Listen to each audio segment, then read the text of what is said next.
اعوذ باللہ من الشیطان الرجیم بسم اللہ الرحمن الرحیم رب اشرح لی صدری ویسر لی امری واحلل عقدۃ من لسانی یفقہوا قولی رب زدنی علما اللہم فقہنی فی الدین آمین ثم آمین۔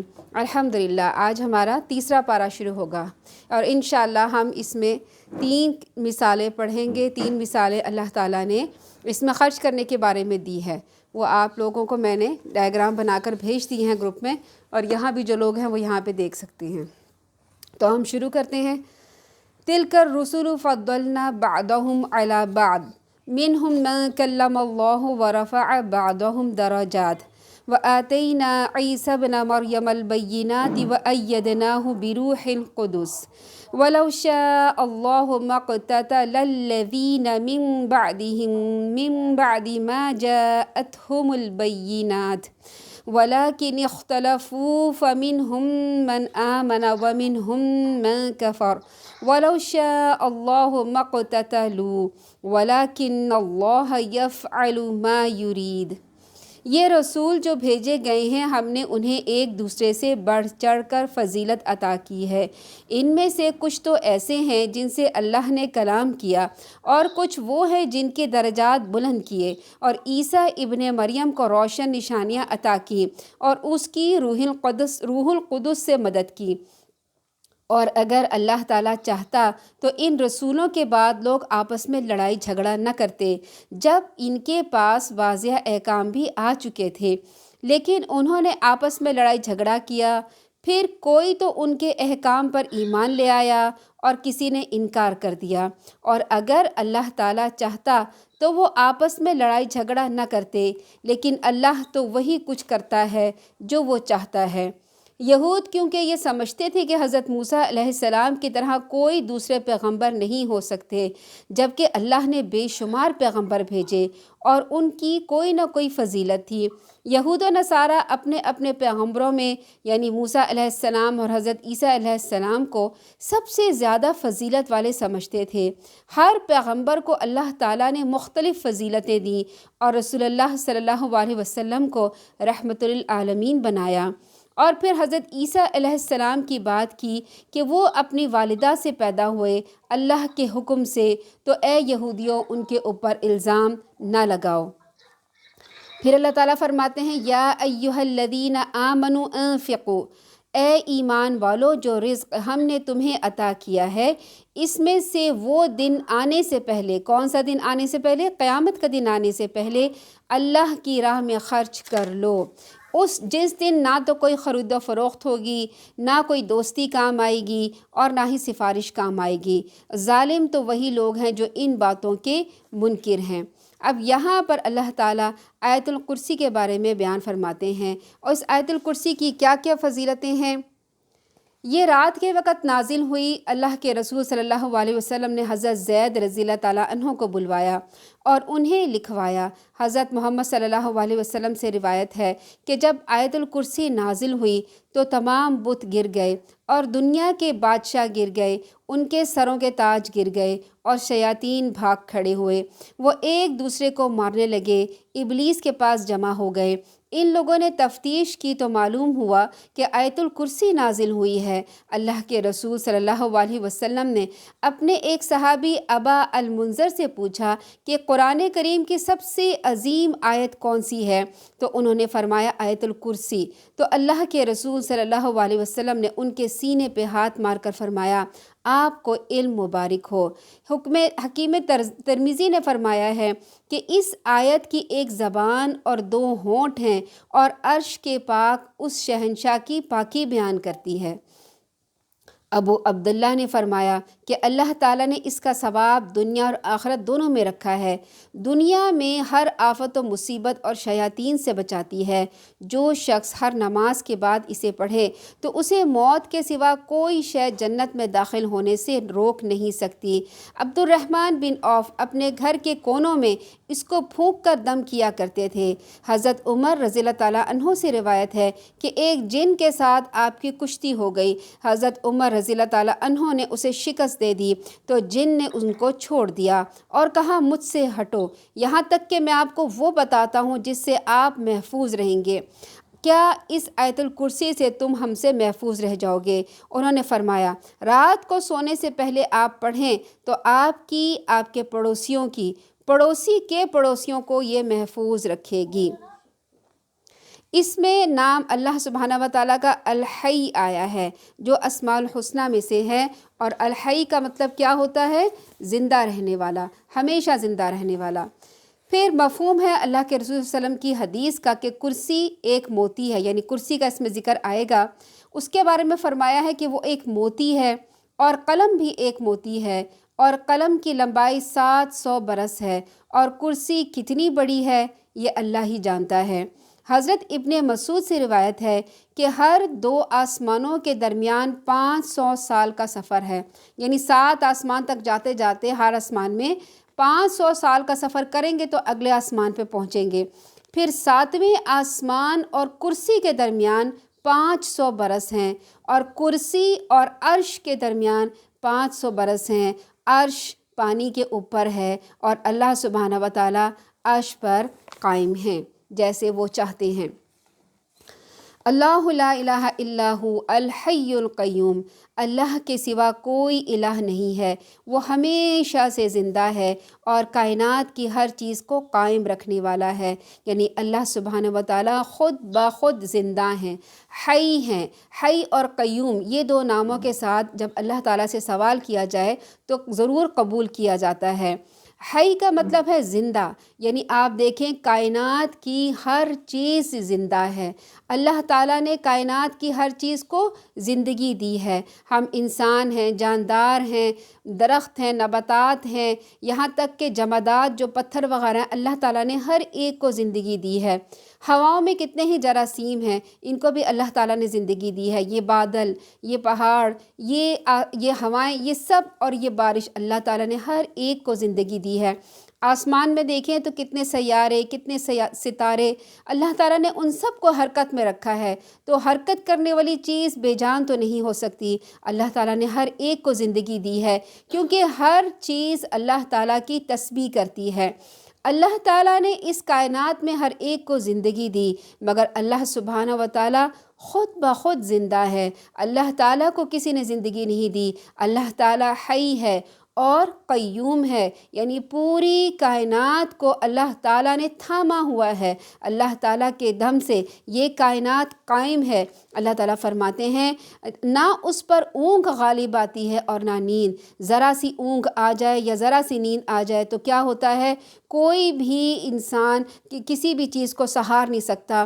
اگر ایک انسان کھڑا ہو کر نیند لینے لگے تو وہ گر جائے گا۔ تو اللہ سبحانہ و تعالیٰ کو نہ اونگ آتی ہے نہ نیند، کیونکہ اونگ اور نیند انسان کے اوپر غالب آ جاتی ہے، انسان مغلوب ہو جاتا ہے، جبکہ اللہ سبحانہ و تعالیٰ کسی چیز سے مغلوب نہیں ہوتے، اللہ تعالیٰ تو خود غالب ہیں۔ آسمانوں اور زمین میں جو کچھ ہے سب اللہ تعالیٰ کا ہی ہے۔ کون ہے جو اس کی اجازت کے بغیر اس کے حضور سفارش کر سکے؟ جو کچھ لوگوں کے سامنے ہے وہ اسے بھی جانتا ہے، اور جو ان سے اوجھل ہے اسے بھی وہ جانتا ہے۔ یعنی کوئی بھی انسان قیامت کے دن اللہ تعالیٰ کے حضور سفارش نہ کر سکے گا، جو بھی سفارش کر سکے گا وہ اللہ کی اجازت سے کر سکے گا، کیونکہ سفارش کرنے کا مقصد کیا ہوتا ہے؟ یعنی انسان، جب ہم اپنی مثال سے سمجھتے ہیں، مثال کے طور پر اگر کسی کو نوکری کرنی ہو اور وہ کسی سے کہے کہ میرے لیے سفارش کر دو، تو وہ سفارش کرنے کے لیے آفس میں جاتا ہے، اور وہاں جا کر اس کا سفارشی بتاتا ہے کہ دیکھو فلاں لڑکا بہت قابل ہے، اس نے اپنے یونیورسٹی میں ہمیشہ ٹاپ کیا، یہ اس کا جو سرٹیفکیٹ ہے اس میں اس کے ہمیشہ اچھے نمبر آئے ہیں، اور بڑے اچھے کردار اور اخلاق کا لڑکا ہے، آپ اس کے نوکری پہ رکھ لیجئے۔ نوکری کرنے والا باس اس کی مرضی ہوتی ہے رکھے نہ رکھے، لیکن سفارشی نے اس کی جا کے سفارش کر دی۔ اس کا مطلب یہ ہوا کہ جو آفس میں باس ہوتا ہے وہ اس لڑکے کو نہیں جانتا، اس کی کوالٹیز کو نہیں جانتا، تو سفارشی اس کی کوالٹیز بیان کرتا ہے۔ تو اللہ تعالیٰ کے سامنے ہم سفارش کیوں نہیں کر سکیں گے اپنی مرضی سے؟ کیونکہ اگر ہم اپنی مرضی سے سفارش کریں گے تو اس کا مطلب یہ ہوگا کہ نعوذ باللہ ہم اللہ تعالیٰ کو یہ بتا رہے ہیں وہ بات اس بندے کے بارے میں جو اللہ تعالیٰ نہیں جانتا، کہ اے اللہ یہ بندہ تو بڑا اچھا تھا، اس نے بڑے اچھے کام کیے، بڑے اچھے اعمال کیے، آپ ہماری گواہی پہ اس کو معاف کر دیں۔ اللہ تعالیٰ تو عالم الغیب ہے، اللہ تعالیٰ تو علیم ہے، سب کچھ جانتے ہیں ہر ایک کے بارے میں، تو کسی کی کوئی سفارش اللہ تعالیٰ کے آگے نہیں چلے گی جب تک اللہ تعالیٰ کسی کو اجازت نہ دیں گے، اور جس کے بارے میں اللہ تعالیٰ اجازت دیں گے صرف وہی اسی کے بارے میں سفارش کی جا سکے گی۔ اللہ تعالیٰ فرماتے ہیں یہ لوگ اللہ کے علم میں سے کسی چیز کا بھی ادراک نہیں کر سکتے مگر اتنا ہی جتنا وہ خود چاہے، اس کی کرسی آسمان اور زمین کو محیط ہے، ان دونوں کی حفاظت اسے تھکاتی نہیں، وہ بلند تر ہے، وہ عظمت والا ہے۔ سیدنا ابو ہریرہ کہتے ہیں کہ میں نے آپ صلی اللہ علیہ وسلم سے پوچھا، یا رسول اللہ قیامت کے دن آپ کی شفاعت کا سب سے زیادہ مستحق کون ہوگا؟ آپ صلی اللہ علیہ وسلم نے فرمایا، ابو ہریرہ مجھے معلوم تھا کہ تجھ سے پہلے مجھ سے یہ کوئی بات نہ پوچھے گا، کیونکہ میں تمہیں دیکھتا ہوں کہ تمہیں حدیث سننے کی بہت ہرس ہے۔ تو سنو، میری شفاعت سب سے زیادہ اس شخص کے نصیب میں ہوگی جس نے سچے دل سے لا الہ الا اللہ کہا ہوگا۔ اللہ تعالیٰ فرماتے ہیں آگے، دین کے معاملے میں کوئی زبردستی نہیں، ہدایت گمراہی کے مقابلے میں بالکل واضح ہو چکی ہے۔ اب جو شخص طاغوت سے کفر کرے اور اللہ پر ایمان لے آئے تو اس نے ایسے مضبوط حلقے کو تھام لیا جو ٹوٹ نہیں سکتا۔ اللہ تعالیٰ سب کچھ سننے والا اور سب کچھ جاننے والا ہے۔ یعنی اللہ تعالیٰ نے وہ عظیم رب جس کی عظیم صفات آیت الکرسی میں بیان کی گئی ہیں، وہ اعلیٰ، عظیم اور قوت والا مسلمانوں کا دوست ہے۔ اللہ ان لوگوں کا دوست ہے جو ایمان لے آئے، وہ انہیں کفر شرک کے اندھیروں سے نکال کر اسلام کی روشنی کی طرف لے آتا ہے، اور جنہوں نے کفر اختیار کیا ان کے دوست طاغوت ہیں جو انہیں روشنی سے نکال کر اندھیروں میں چلے جاتے ہیں۔ ایسے ہی لوگ اہل دوزخ ہیں اور ہمیشہ اس میں رہیں گے۔ یعنی طاغوت کا کیا مطلب ہے؟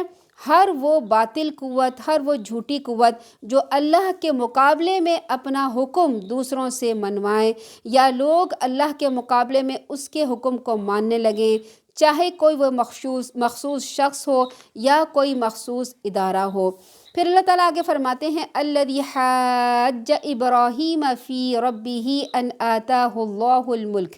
کیا آپ صلی اللہ علیہ وسلم نے اس شخص پر غور نہیں کیا جس نے سیدنا ابراہیم علیہ السلام سے اپنے رب کے بارے میں جھگڑا کیا، اس لیے کہ اللہ نے اسے حکومت دے رکھی تھی؟ یہاں پر اس آیت میں رشد کی مثال حضرت ابراہیم علیہ السلام سے اور نافرمان کی مثال نمرود سے دی گئی ہے۔ حضرت ابراہیم علیہ السلام نے فرمایا، میرا رب تو وہ ہے جو زندہ کرتا ہے اور مارتا ہے۔ تو وہ کہنے لگا، یعنی نمرود کہنے لگا کہ میں بھی زندہ کرتا ہوں اور مار سکتا ہوں۔ اب آیت الکرسی میں دیکھیں اللہ تعالیٰ نے اپنی کون سی زبردست، بہت سی صفات ہیں، ایک زبردست صفات الحی اور قیوم بیان کی گئی ہے۔ تو حی کی مثالیں آپ دیکھیں کہ آگے نمرود سے جب سیدنا ابراہیم علیہ السلام کا جھگڑا ہوا، آپس میں بات چیت ہوئی، تو وہ کہنے لگا نمرود کہ تم کس کی عبادت کرتے ہو؟ تو انہوں نے کہا کہ میرا رب تو وہ ہے جو زندہ کرتا ہے اور مارتا ہے۔ تو اس نمرود نے کیا کیا؟ دو جو تھے قیدی بلائے، اور دو قیدی بلانے کے بعد ایک کو مار دیا اور ایک کو زندہ رکھا، اور کہا دیکھا میں بھی زندہ کر سکتا ہوں اور میں بھی مار سکتا ہوں۔ حضرت ابراہیم علیہ السلام نے اس کی بے وقوفی کو جانے دیا، اور پھر فرمایا میرا اللہ تو وہ ہے جو سورج کو مشرق سے نکالتا ہے، تم ذرا مغرب سے نکال کر دکھاؤ۔ اب تو وہ کافر مبہوت ہو کے رہ گیا۔ اللہ ظالموں کو راہ نہیں دیتا۔ یعنی حضرت ابراہیم علیہ السلام کے قصے سے معلوم ہوا کہ آخرت لازمی آئے گی۔ اب دوسری دلیل اس واقعے سے دی گئی، اب ایک اور دوسری دلیل دی جا رہی ہے۔ یعنی وہ جو تھا بندہ، بادشاہ جو تھا نمرود، اس نے ایک انسان کو زندگی دے دی۔ یعنی کیسے زندگی دی؟ اسے کہا کہ ٹھیک ہے ہم اس کو نہیں مارتے، جانے دو وہ قیدی کو، اور دوسرے قیدی کو اس نے مار دیا اور کہا دیکھو میں نے زندگی دی۔ حالانکہ زندگی تو ایک مردہ چیز سے نکالی جاتی ہے، اس بیوقوف کو اتنا بھی نہیں معلوم تھا کہ خود بخود زندگی دینے اور کسی کو زندہ چھوڑ دینے میں کتنا بڑا فرق ہے۔ حضرت ابراہیم علیہ السلام نے اس کو جانے دیا اور دوسری مثال دی۔ اس سے یہ بات پتہ چلتی ہے کہ اگر کوئی دین کے معاملے میں جھگڑا کرنے لگے تو اس سے کنارہ کر کے دوسری بات کی طرف لے جائیں۔ اب آگے اللہ تعالیٰ نے ایک اور مثال دی ہے جس میں ایک مردہ بستی کو اللہ تعالیٰ نے زندہ کیا۔ کیسے؟ اللہ تعالیٰ فرماتے ہیں جو ایک بستی کے اس شخص کے حال پر غور نہیں کیا جو ایک بستی کے قریب سے گزرا اور وہ بستی اپنی چھتوں پر گری ہوئی تھی۔ وہ کہنے لگا اس بستی کی موت کے بعد دوبارہ اللہ تعالیٰ اسے کیسے زندہ کرے گا؟ یہ کون سی بستی تھی؟ بخت نصر بابلی کا بیت المقدس پر حملہ تھا۔ اشیاء کائنات میں اللہ تعالیٰ نے کس طرح کے محیر العقول تصرف کر سکتے ہیں، یعنی اللہ تعالیٰ کس طرح سے اس کائنات کی جو ایک رول ہے اور ایک قوانین جو چلتے ہیں اس کو کس طرح سے اللہ تعالیٰ ختم کر سکتے ہیں، یہ بتانے کے لیے اللہ تعالیٰ نے ایک دوسرا واقعہ بیان کیا۔ یہ واقعہ سیدنا عزیر علیہ السلام سے متعلق تھا، جن کے متعلق مشہور تھا کہ انہیں ساری تورات زبانی یاد تھی۔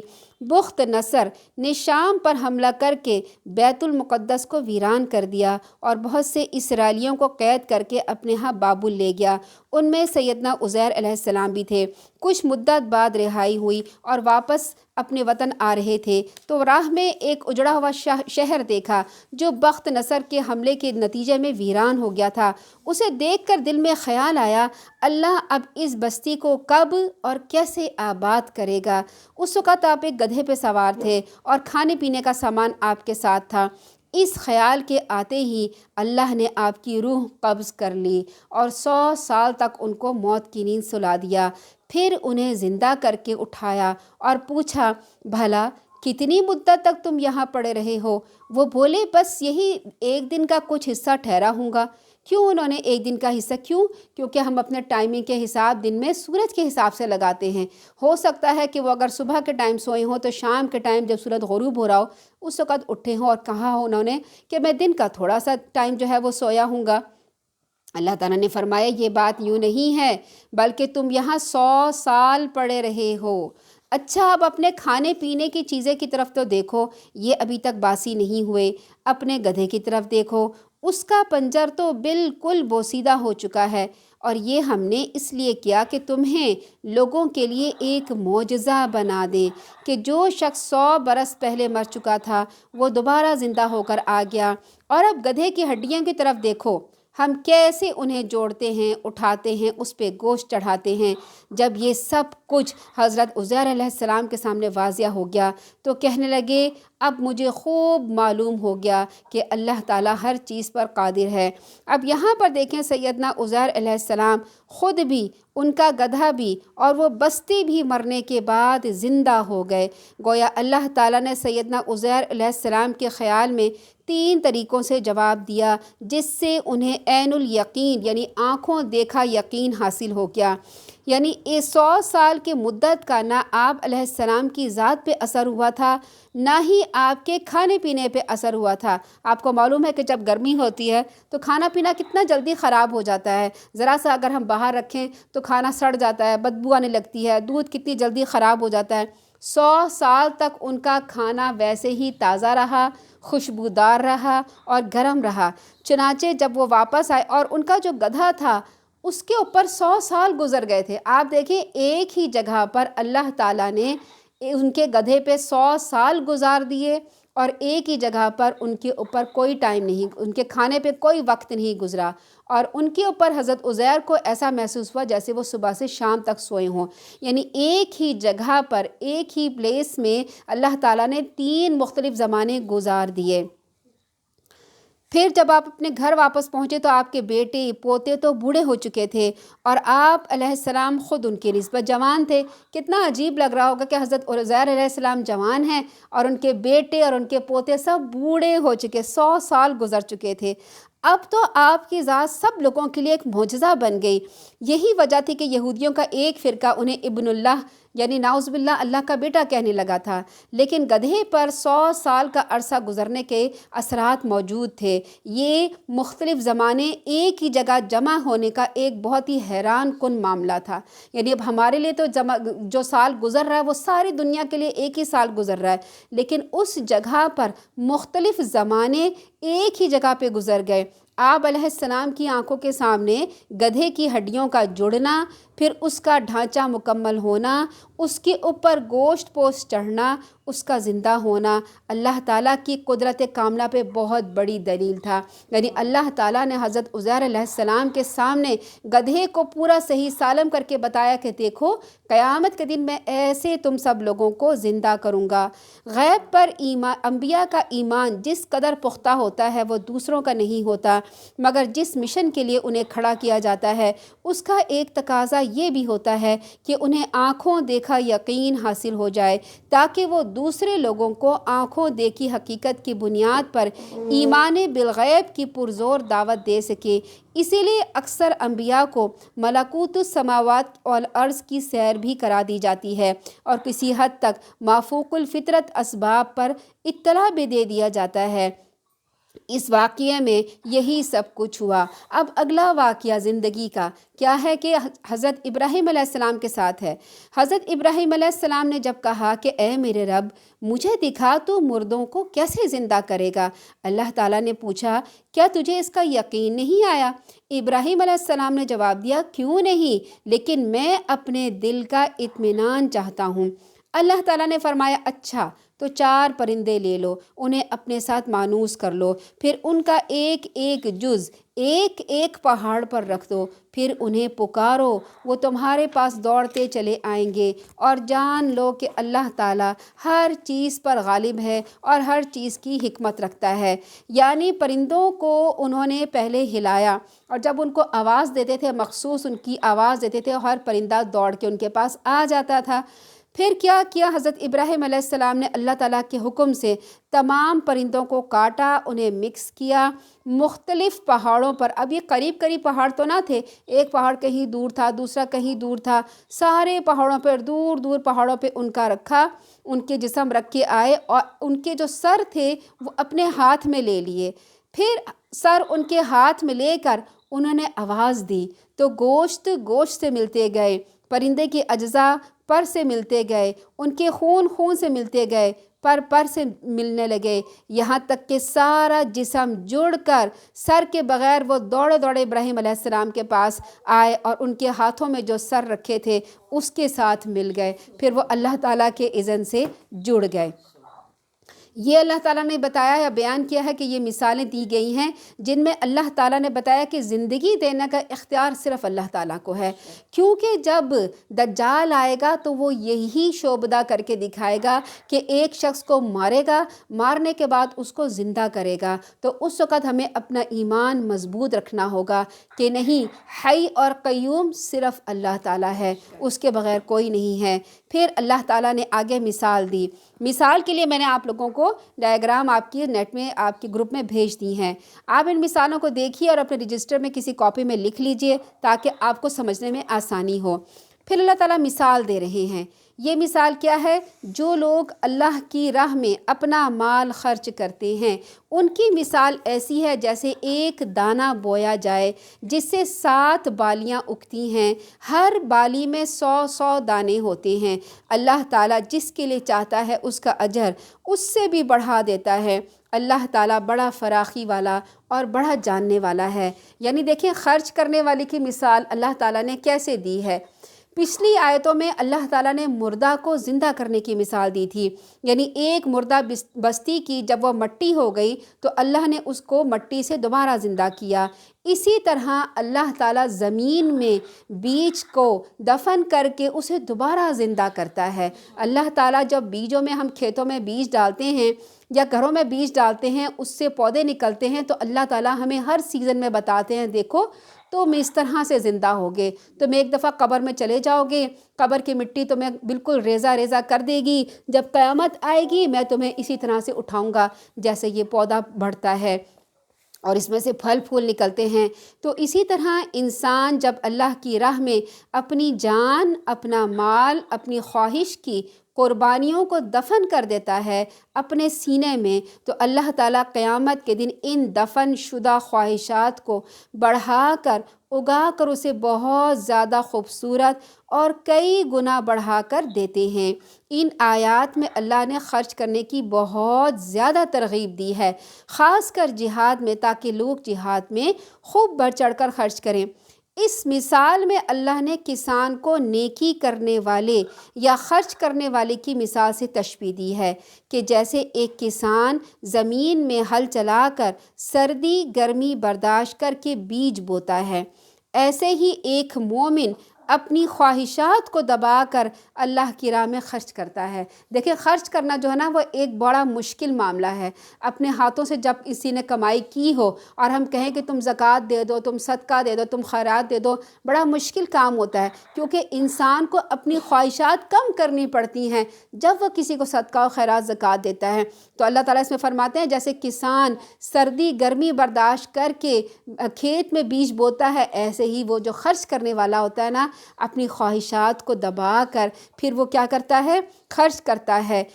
جو بھی مال اللہ کی راہ میں دیتا ہے، تو جیسے ایک بیج ایک زرخیز زمین میں جاتا ہے، وہ وہاں سے بہت زیادہ پھل پھول نکلتے ہیں۔ جیسے ایک گندم کا دانہ دائے زمین میں، تو آپ کو معلوم ہے کہ ایک گندم سے 7 بالیاں نکلتی ہیں اور 7 شاخوں میں 100 دانے ہوتے ہیں، اور یوں 700 دانے بن جاتے ہیں۔ کس پہ ڈیپینڈ کیا؟ کسان پہ ڈیپینڈ کیا کہ کسان نے سردی گرمی بچا کے اس کو برداشت کر کے اور زمین کو زرخیز بنایا اور اس کے اندر بیج ڈالا۔ تو کسان کی مثال کیا ہے؟ اس آدمی کی مثال ہے جو اپنی خواہشات کو برداشت کرتا ہے، جیسے کسان سردی گرمی کو برداشت کرتا ہے، پھر اس نے جب صحت مند بیج ڈالا زمین میں تو وہ بڑھا۔ اسی طرح سے جو بیج ہے وہ کس کی مثال ہے؟ وہ انسان کی نیت کی مثال ہے کہ انسان نے اپنے خلوص نیت کے ساتھ وہ بیج اس نے بویا، یعنی مال اس نے دیا۔ جب اللہ کی راہ میں 1 روپیہ بھی اس نے خرچ کیا تو اللہ تعالیٰ اسے قیامت میں 700 گنا بڑھا کر دیں گے۔ اگر بیج عمدہ ہو، زمین زرخیز ہو تو پیداوار زیادہ ہوتی ہے۔ اسی طرح سے خرچ کرنے والا صالح ہو، نیک ہو، پاک مال ہو، حلال ہو، اور اسے اپنی جگہ پہ خرچ کرے، یعنی جہاں خرچ کیا جانا چاہیے، تو ثواب بہت زیادہ ہو جاتا ہے۔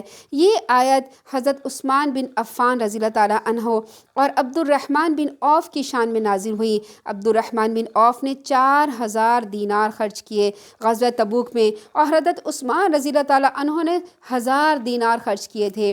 ابن ماجہ نے روایت بیان کی ہے کہ جس کا مفہوم یہ ہے کہ جس نے اللہ کی راہ میں خرچہ بھیج دیا اور خود اپنے گھر پہ رہا، یعنی جہاد پہ گیا نہیں اور خرچہ بھیج دیا، تو اس کے لیے تو 1 درہم کے بدلے 700 گنا ہے، اور جو بذات خود جہاد میں شریک ہوا اور اللہ کی رضا کے لیے خرچ کیا تو اس کے لیے 1 درہم کے بدلے میں 7 لاکھ درہم ہوں گے۔ سبحان اللہ۔ پھر اللہ نے یہ مثال کسان کے لیے بیان کی۔ اس سے پتہ چلتا ہے کہ زراعت کا پیشہ ان پیشوں میں اعلیٰ ترین پیشہ ہے جو لوگ اختیار کرتے ہیں۔ اس کی کمائی اعلیٰ کمائی ہے جن کے ساتھ مزدور مشغول ہوتے ہیں۔ اسی لیے یہ مثال اللہ تعالیٰ نے بیان کی ہے۔ روایت ہے کہ جو مسلمان کوئی درخت لگاتا ہے یا فصل کاشت کرتا ہے اور اس سے پرندے، انسان یا جانور کھائیں تو وہ اس کے لیے صدقہ ہوتے ہیں۔ اللہ تعالیٰ نے یہاں پر مثال بیان کی، آگے بھی اللہ تعالیٰ مثالیں بیان کریں گے، اور ساری مثالیں خرچ کرنے کے بارے میں ہیں، جس سے پتہ چلتا ہے کہ خرچ کرنے کی فضیلت کتنی زیادہ ہے۔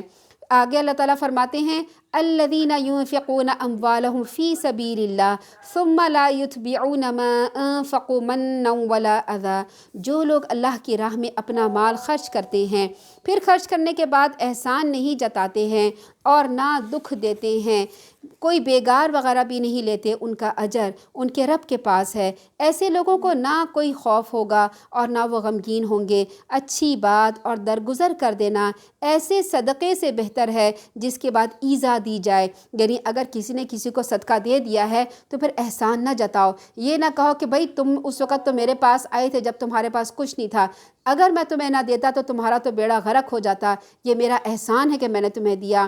یا دینے کے بعد اس کو ذلیل کرو اور اس کو اپنا نوکر غلام بنا لو اور یہ سمجھو کہ وہ ہمارے آگے ہاتھ باندھ کے کھڑا ہوگا۔ یہ ساری باتیں ایذا دینے کی ہیں، تکلیف دینے کی ہیں۔ اس کی بجائے بہتر ہے کہ آپ صدقہ نہ دیں بلکہ اس سے اچھی بات کر لیں اور اسے معاف کر دیں۔ تو اللہ تعالیٰ فرما رہے ہیں اچھی بات اور درگزر کر دینا ایسے صدقے سے بہتر ہے جس کے بعد تکلیفیں دی جائیں، اور اللہ بے نیاز ہے اور بردبار، یعنی اللہ تعالیٰ کو تو کچھ نہیں چاہیے۔ اللہ تعالیٰ کہہ رہے ہیں، فرما رہے ہیں خرچ کرو، کس کے لیے؟ لوگوں ایک دوسرے کو دو، کوئی یتیم ہے، کوئی مسکین ہے، کوئی زکوٰۃ کا مستحق ہے، آپ اس کو دیں۔ اللہ تعالیٰ کو تو کچھ نہیں چاہیے، اللہ تعالیٰ تو غنی ہے۔ آگے اللہ تعالیٰ فرماتے ہیں یا ایھا الذین آمنوا لا تبطلوا صدقاتکم بالمن والاذی، اے ایمان والو اپنے صدقات کو احسان جتا کر، دکھ پہنچا کر ضائع مت کرو، جیسے وہ شخص ضائع کرتا ہے جو اپنا مال لوگوں کو دکھانے کی خاطر خرچ کرتا ہے اور اللہ اور روز آخرت پر ایمان نہیں رکھتا۔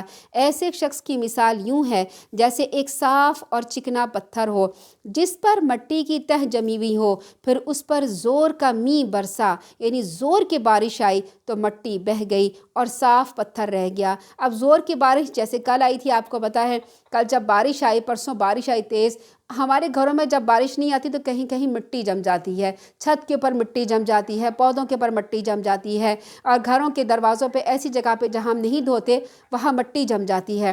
تو اب آپ نے دیکھا ہوگا کہ بارش کے تیز ہونے سے وہ ساری مٹی صاف ہو گئی اور بہہ گئی اور صاف ستھرا ہو گیا۔ اسی طرح خرچ کرنے سے اگر وہ کچھ ثواب کماتے بھی ہیں تو ان کے ہاتھ کچھ نہیں آتا۔ یہاں پر دوسری مثال دی گئی ہے خرچ کرنے کے بارے میں، جس کے بارے میں میں نے ڈائیگرام بنا دی۔ یہاں پر اللہ تعالیٰ فرماتے ہیں کہ ایک سخت پتھریلی چٹان ہے۔ پتھریلی چٹان کو اللہ تعالیٰ نے کس سے تشبیہ دی ہے؟ ایسا انسان جو لوگوں کو دکھانے کے لیے خرچ کرتا ہے، ایسا انسان جو لوگوں کو دکھانے کے لیے خرچ کرتا ہے اسے اللہ تعالیٰ نے پتھریلی چٹان کہا ہے۔ وہ پتھریلی چٹان یعنی وہ انسان جب دوسروں کو دکھانے کے لیے خرچ کرتا ہے تو لوگ کہتے ہیں واہ واہ یہ تو بڑا سخی ہے، یہ تو فلاں یتیم کا بھی سرپرستی کرتا ہے، فلاں جب بھی زکوٰۃ دیتا ہے، فلاں کا بھی صدقہ خیرات کرتا ہے۔ تو کیا ہوتا ہے، لوگوں میں اس کی واہ واہ ہو جاتی ہے، لوگ اسے اچھا سمجھنے لگتے ہیں۔ آپ نے دیکھا ہوگا اخباروں میں کسی بیوہ بیچاری کو کوئی سلائی مشین دے رہے ہیں، کسی کو آٹے کا تھیلا دے رہے ہیں تو 10 لوگوں نے ہاتھ رکھا تصویر کھنچوا کر۔ اب تو یہ فیس بک پہ بہت کچھ ہوتا ہے، ہم نے کسی کو یہ دیا، فیس بک پہ تصویریں آ رہی ہیں، ہم نے فلاں کو یہ چیز دے دی، فلاں کو اتنے آٹے تھیلے دے دیا، فلاں کو اتنا کچھ دے دیا۔ سب کا سب کچھ جو ہے وہ کیا ہوتا ہے، فیس بک پہ لوگوں کو دکھاوے کے لیے آتا ہے۔ تو جو بھی دکھاوے کے لیے کرتے ہیں وہ سن لیں، اللہ تعالیٰ نے دکھاوے کرنے والے کی مثال کیسے دی ہے کہ جو دکھاوا کرنے والا شخص ہوتا ہے اس کی مثال اللہ نے ایک پتھریلی چٹان سے دی ہے کہ جب پتھریلی چٹان کے اوپر وہاں پر ایسے علاقے میں ہو جہاں پہ بارش نہ آ رہی ہو، اس کے اوپر ہلکی سی گرد جم جاتی ہے۔ جب ہلکی سی گرد جم جائے تو کیا ہوتا ہے، اس میں چھوٹی چھوٹی سی گھاس اگنے لگتے ہیں، کائی جمنے لگتی ہے، چھوٹے چھوٹے سے پھول اگنے لگتے ہیں۔ لوگ سمجھتے ہیں کہ یہاں پر کیا ہے، یہاں پہ زرخیز مٹی ہے، لیکن نہیں، جب تیز بارش آتی ہے تو وہ مٹی دھول بہہ جاتی ہے، اور اس مٹی دھول کے ساتھ جو پودے ہوتے ہیں، پھل پھول جو اگے ہوتے ہیں چھوٹے چھوٹے سے، وہ بھی بہہ جاتے ہیں سارے۔ اب کیا ہے، وہ سخت چٹان رہ گئی۔ تو اللہ تعالیٰ فرماتے ہیں کہ وہ انسان کی مثال جو چٹان ہے وہ ایک انسان ہے، اور وہ اپنا جو مال خرچ کر رہا ہے لوگوں کو دکھانے کے لیے، اس کی مثال یہ وقتی طور پہ جو صدقہ خیرات اس نے کیا ہے نا، یہ چھوٹے چھوٹے پھول اور جھاڑیاں نکل آئیں۔ جب قیامت کی بارش ہوگی، یعنی جب قیامت آئے گی، اس میں بارش کی مثال کس سے دی گئی ہے؟ قیامت سے دی گئی ہے۔ جب قیامت آئے گی تو اس کی جو دکھاوے کی نیکیاں ہیں یہ ساری دھل جائیں گی، صاف ہو جائیں گی، ختم ہو جائیں گی۔ اب اس کے پاس کچھ نہیں ہے، جو کچھ اس نے لوگوں کو دکھانے کے لیے کیا تھا بس وہی بچ جائے گا کہ میں نے لوگوں کو دکھانے کے لیے کیا تھا اور احسان جتانے کے لیے کیا تھا۔ تو وہاں پر کیا ہوگا، اس کی حالت بالکل، اب وہ اس کو کوئی بھی صدقہ خیرات، اب زکوٰۃ مال تو اس نے خرچ کیا لیکن اس کو ثواب کچھ نہیں ملے گا۔ تو پھر اس سے کیا سبق ملتا ہے کہ جو بھی انسان صدقہ کرے، خیرات کرے، زکوٰۃ کرے، کسی کو بتا کے نہ کرے، کسی کو دکھا کے نہ کرے، کسی کے اوپر احسان نہ جتائے، اگر کسی کو دے دیا ہے تو اسے تکلیف نہ دے، دکھ نہ دے، اس کو ذلیل نہ کرے، نہ ہی وہ یہ سمجھے کہ میں کسی کو مستقل دیتا ہوں تو وہ میرے آگے ہاتھ باندھ کے کھڑا ہوگا، کوئی بھی اس سے توقع بھی نہ کرے، تب وہ اس کا مال قبول ہوگا۔ آگے اللہ تعالیٰ فرماتے ہیں، ایک اور مثال دیتے ہیں، یا ایھا الذین آمنوا لا تبطلوا صدقاتکم بالمن والأذی۔ اب یہاں پر اللہ تعالیٰ آگے دیتے ہیں، ومثل الذین، آگے ہے آیت نمبر 265، ومثل الذین ينفقون اموالهم ابتغاء مرضات اللہ، جو لوگ اللہ کی رضا کے لیے اپنے مال خرچ کرتے ہیں، ان کی مثال ایسی ہے جیسے کسی بلند زمین پر ایک باغ ہو، اور اگر اس پہ زور کی بارش پڑے تو دگنا پھل لائے، اور زور کا مینہ نہ برسے تو پھوار ہی کافی ہو۔ جو کام تم کرتے ہو اللہ تعالیٰ اسے دیکھ رہا ہے۔ اس کی بھی میں نے تصویر بنا کے بھیجی ہے آپ لوگوں کو۔ اس میں دیکھیں، اس میں کیا مثال بیان کی گئی ہے اللہ تعالیٰ نے، کہ ایک پہاڑی کے اوپر ایک باغ ہو، تو وہ باغ کس سے مثال دی اللہ تعالیٰ نے؟ انسان سے مثال دی ہے، کہ وہ جو باغ آپ کو نظر آ رہا ہے اصل میں کیا ہے، وہ اللہ تعالیٰ فرما رہے وہ انسان کی طرح ہو۔ پہاڑی، اونچی جگہ جہاں پہ خوب دھوپ آئے، اور اگر بارش ہو تو خوب بارش آئے، وہ پہاڑی انسان کی نیت ہے، جتنی نیت اچھی ہوگی اتنا اس کو پھل ملے گا۔ پھر اس میں اللہ تعالیٰ فرماتے ہیں کہ خوب تیز بارش ہو، خوب تیز بارش اس کو جب پہنچتی ہے، یا تیز دھوپ اس کو پہنچتی ہے، تو وہ درخت خوب پھل لگتا ہے، باغ خوب پھل لگتا ہے۔ تو تیز بارش کی مثال اللہ تعالیٰ نے کس سے دی ہے؟ جب انسان کے پاس مال و دولت بہت زیادہ آ رہا ہو اور وہ اسی طرح خرچ کیے جا رہا ہو، زکوٰۃ میں، صدقات میں، خیرات میں لوگوں کو دے رہا ہو، تو یہ کیا ہے؟ تیز بارش، اس کے یہ اعمال ہیں جو بارش کی طرح برس رہے ہیں، اور اس کا باغ خوب پھل پھول رہا ہے۔ یعنی وہ نیک نیتی کے ساتھ جو بھی اللہ کی راہ میں خرچ کر رہا ہے اسے بہت دنیا میں بھی فائدہ حاصل ہو رہا ہے اور آخرت میں بھی۔ پھر اللہ تعالیٰ نے اس میں فرمایا ہے کہ کیا تم میں سے کہ اور جو کوئی زور کا می نہ بھی برسے، یعنی اگر کسی کے پاس زیادہ مال و دولت نہ بھی ہو تو پھوار ہی کافی ہے۔ اب آپ کو پتہ ہے پھوار کتنی ہلکی پڑ رہی ہوتی ہے۔ جب مارچ میں یا اس میں ان مہینوں میں ہلکی پھوار پڑتی ہے تو کیا کہتے ہیں ہم کھیتوں میں فائدہ ہو رہا ہے، کھیتوں میں اچھا جائے گا، فصل اچھی ہوگی۔ اس سے پہلے، ان بارشوں سے پہلے آپ جتنا مرضی پانی ڈالیں پودوں میں، وہ پودے اس طرح سے نہیں کھڑے ہوتے جیسے بارش کے پانی سے کھڑے ہوتے ہیں، اور کھیت لہلہانے لگتے ہیں۔ کیوں؟ اللہ تعالیٰ نے بارش کے پانی میں برکت رکھی ہے۔ اسی طرح سے جو پھوار ہوتی ہے وہ اس کی مثال دی گئی ہے کہ ایک انسان کے پاس خلوص نیت سے خرچ کرنے کے لیے تھوڑا سا مال ہو۔ اب سب کی تو تنخواہیں ایک جیسی نہیں ہوتی، سب کے کاروبار ایک جیسے نہیں ہوتے۔ کسی کو اللہ تعالیٰ نے تیز بارش کی طرح مال دیا، وہ تیز بارش کی طرح خرچ کرتا ہے، کسی کو اللہ تعالیٰ نے تھوڑا سا حلال مال دیا، وہ تھوڑے مال میں سے خرچ کرتا ہے، اللہ تعالیٰ اس کو بھی قبول کرتا ہے۔ اللہ تعالیٰ فرماتا ہے اس کی مثال کیا ہے؟ جیسے میدان میں کسی کا باغ ہو، یعنی اس کی بھی نیت بہت اچھی ہے، اس کے اوپر پھوار پڑ رہی ہے، ہلکا مال، تھوڑا مال آ رہا ہے، لیکن حلال مال ہے، وہ اس حلال مال کو اللہ کی راہ میں خرچ کر رہا ہے، تو پھر کیا ہوتا ہے کہ وہ بھی اس کے لیے پھل لے کر آتی ہے۔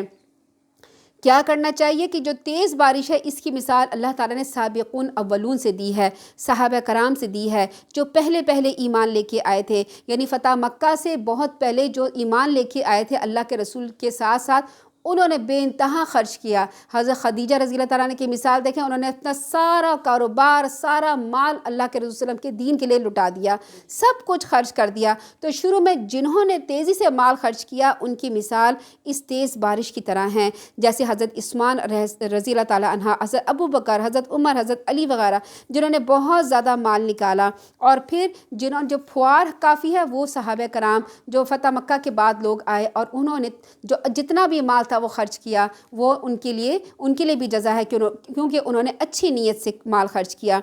ان جو مثالیں ہم نے بیان کی ہیں، اللہ تعالیٰ نے بیان کی، ان سے سبق کیا ملتا ہے؟ سب سے پہلے لوگوں کو نیت اچھی رکھنی چاہیے، دل میں خلوص رکھنا چاہیے، اللہ سے محبت رکھنی چاہیے۔ تو اس مثال کا ہم پچھلی مثال سے مقابلہ کریں جس میں پتھر کی چٹان والی مثال تھی، جو لوگوں کو دکھانے کے لیے مال خرچ کرتا تھا، وہ انسان کنجوس تھا اور ریاکار تھا، اور اس پر بھی جب بارش پڑی تو مٹی بہہ گئی اور سخت چٹان رہ گئی۔ اسی بارش میں یہ باغ بھی ہے جس میں ایک انسان خلوص نیت سے خرچ کرتا ہے تو اس بارش سے اسے تو فائدہ ہوا ہے، اس میں خوب پھلدار درخت آئے ہیں، خوب پھل حاصل ہوئے ہیں، اسے انسانوں کو بھی فائدہ ہوا، چرندوں پرندوں کو بھی سب کو فائدہ ہوا۔ کیوں؟ کیونکہ اس کی مٹی زرخیز تھی، پتھریلی چٹان نہیں تھی، کیونکہ اس کی نیت درست تھی۔ زرخیز مٹی نیت سے تشبیہ دی جاتی ہے، پتھریلی چٹان اس کی نیت خراب تھی۔ ایک مٹی گرد کی طرح ہے جو اڑ جائے یا اسے بارش سے بہہ جائے، دوسری مٹی زرخیز ہے، اس بارش سے خوب پھل دیتا ہے۔ تو یہ ایک ریاکار کی مثال اور دوسری ایک پرخلوص انسان کی مثال اللہ تعالیٰ نے کمپیریزن کر کے بتایا۔ دیکھو، اگر تم مال دکھاوے کے لیے خرچ کرو گے تو میرے سے کوئی امید نہ رکھنا، اگر تم خلوص نیت کے ساتھ خرچ کرو گے تو پھر تمہیں دنیا میں بھی خوب ملے گا اور آخرت میں بھی خوب ملے گا۔ ہمیں کیا سبق ملتا ہے؟ اللہ کی رضا کے لیے خرچ کرنا چاہیے، وہی عمل قبول ہوگا ورنہ قبول نہیں ہوگا۔ اس کے نتیجے میں اللہ تعالیٰ دل میں اطمینان بھر دیتے ہیں۔ اگر ہم گھر میں کھانا بھی پکا رہے ہیں تو دوسروں کو بھی کبھی کبھی دے دیتے ہیں، یہ کام اللہ کی رضا کے لیے کریں تو یہ کام عبادت بن جائے گا۔ مگر جب گھر والوں کے لیے بھی ہم کوئی کام کرتے ہیں چونکہ ضرورت سمجھ کے کرتے ہیں، عبادت سمجھ کے نہیں کرتے، تو ایمان کی حلاوت و لذت حاصل نہیں ہوتی۔ یعنی گھر میں بھی جو ہم کام کر رہے ہیں، کھانا پکا رہے ہیں، صفائی کر رہے ہیں، جو بھی ہم عورتوں کا کام ہوتا ہے وہ عبادت سمجھ کے کریں، کیونکہ اس کو کھانے سے سب لوگ نماز پڑھتے ہیں، عبادت کرتے ہیں، روزہ رکھتے ہیں، افطاریاں سحریاں ہم لوگ بناتے ہیں، سارے کام کرتے ہیں، تو کیا ہوتا ہے؟ لوگوں کو اس سے قوت ملتی ہے، انرجی ملتی ہے، اور لوگ اس قوت و انرجی کو عبادت میں استعمال کرتے ہیں۔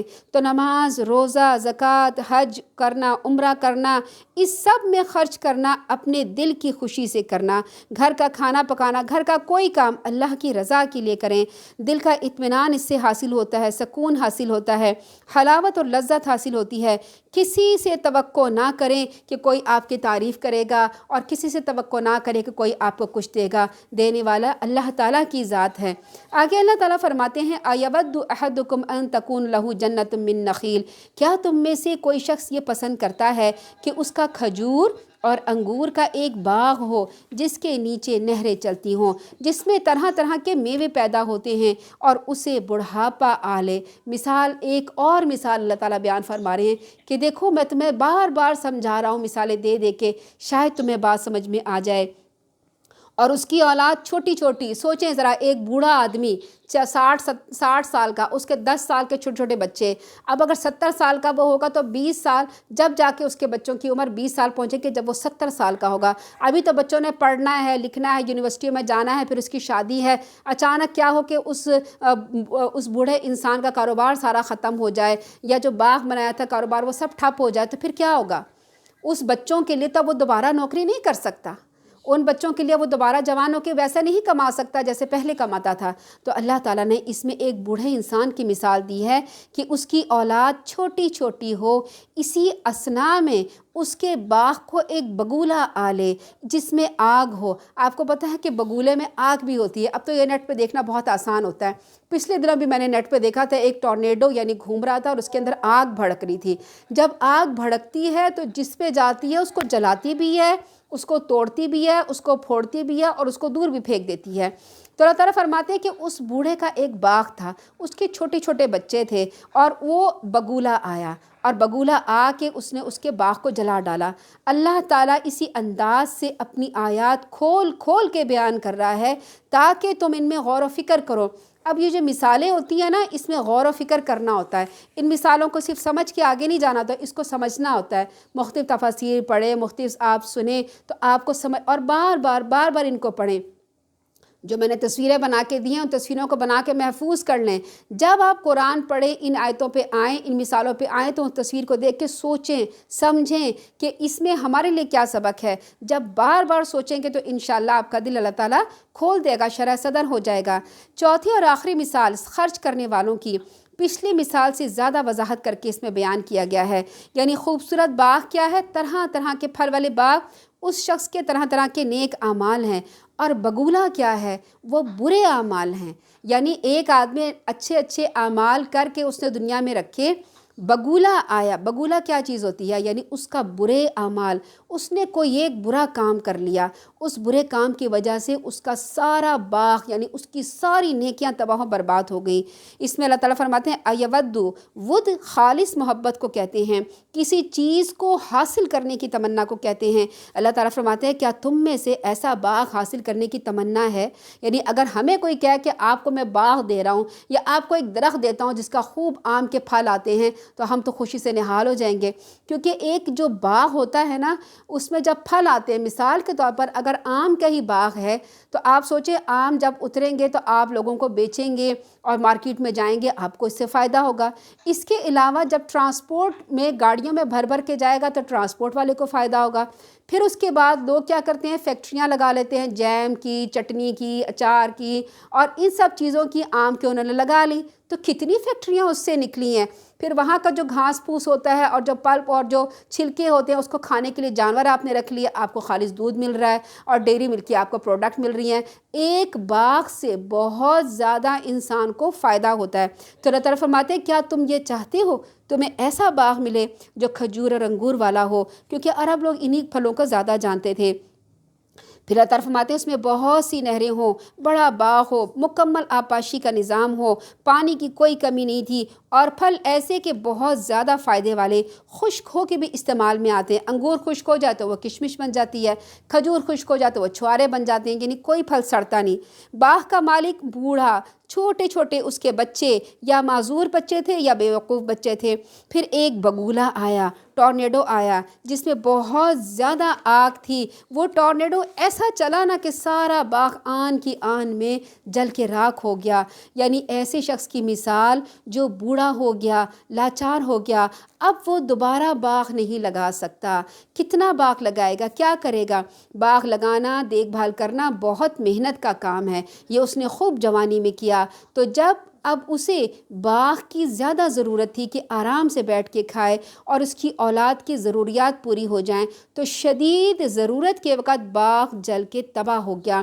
اب اس کا بوڑھا اور بڑھاپا اور بچہ سب برباد ہو گئے، ان کے کام نہیں آئے۔ یعنی مثال کے طور پر ہم ایسے سمجھیں کہ کسی کی ایک انسان ریٹائر ہوا ہے اور اس کی پینشن آئی ہے، اور وہ پینشن سے جناب اس نے کوئی پراپرٹی خریدی، پراپرٹی جو خریدنے والے نے اس سے دھوکہ کیا اور پراپرٹی بیچ کے کھا گیا، اب اس کے پاس کچھ نہیں۔ وہ چاہتا تھا پینشن سے اپنے بچوں کو یونیورسٹی میں پڑھائے یا کسی کی شادی کرے، اب اس کے ہاتھ میں کچھ نہیں۔ آپ نے دیکھا ہوگا کہ لوگ پینشن کی جو ہے وہ کسی چیز میں لگانے کی کوشش کرتے ہیں کہ کاروبار میں لگا لیں یا بینک میں دے دیں، اچانک کیا ہوتا ہے بینک کرپٹ ہوتا ہے، دیوالیہ نکلتا ہے اور ان کے سارے پیسے جو ہیں وہ ختم ہو جاتے ہیں، تو لوگوں کو ہارٹ اٹیک بھی ہو جاتا ہے، لوگوں کی اس میں جان بھی چلی جاتی ہے، اتنا دکھ لگتا ہے۔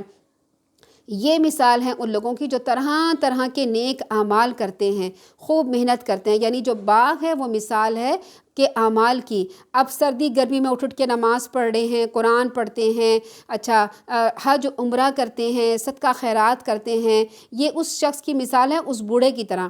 مگر کچھ الفاظ تکبر کے بول دیں گے یا ناشکری کے بول دیں گے یا ایسا گناہ کر لیں گے کہ سارے اعمال ضائع ہو گئے۔ یعنی اپنے ساری زندگی 60 سال اس نے بڑے اچھے اعمال کیے، اور جو ایک برا عمل کیا نا وہ ٹورنیڈو کی طرح آیا اور اس کے سارے اعمال جلا کے راکھ کر دیے۔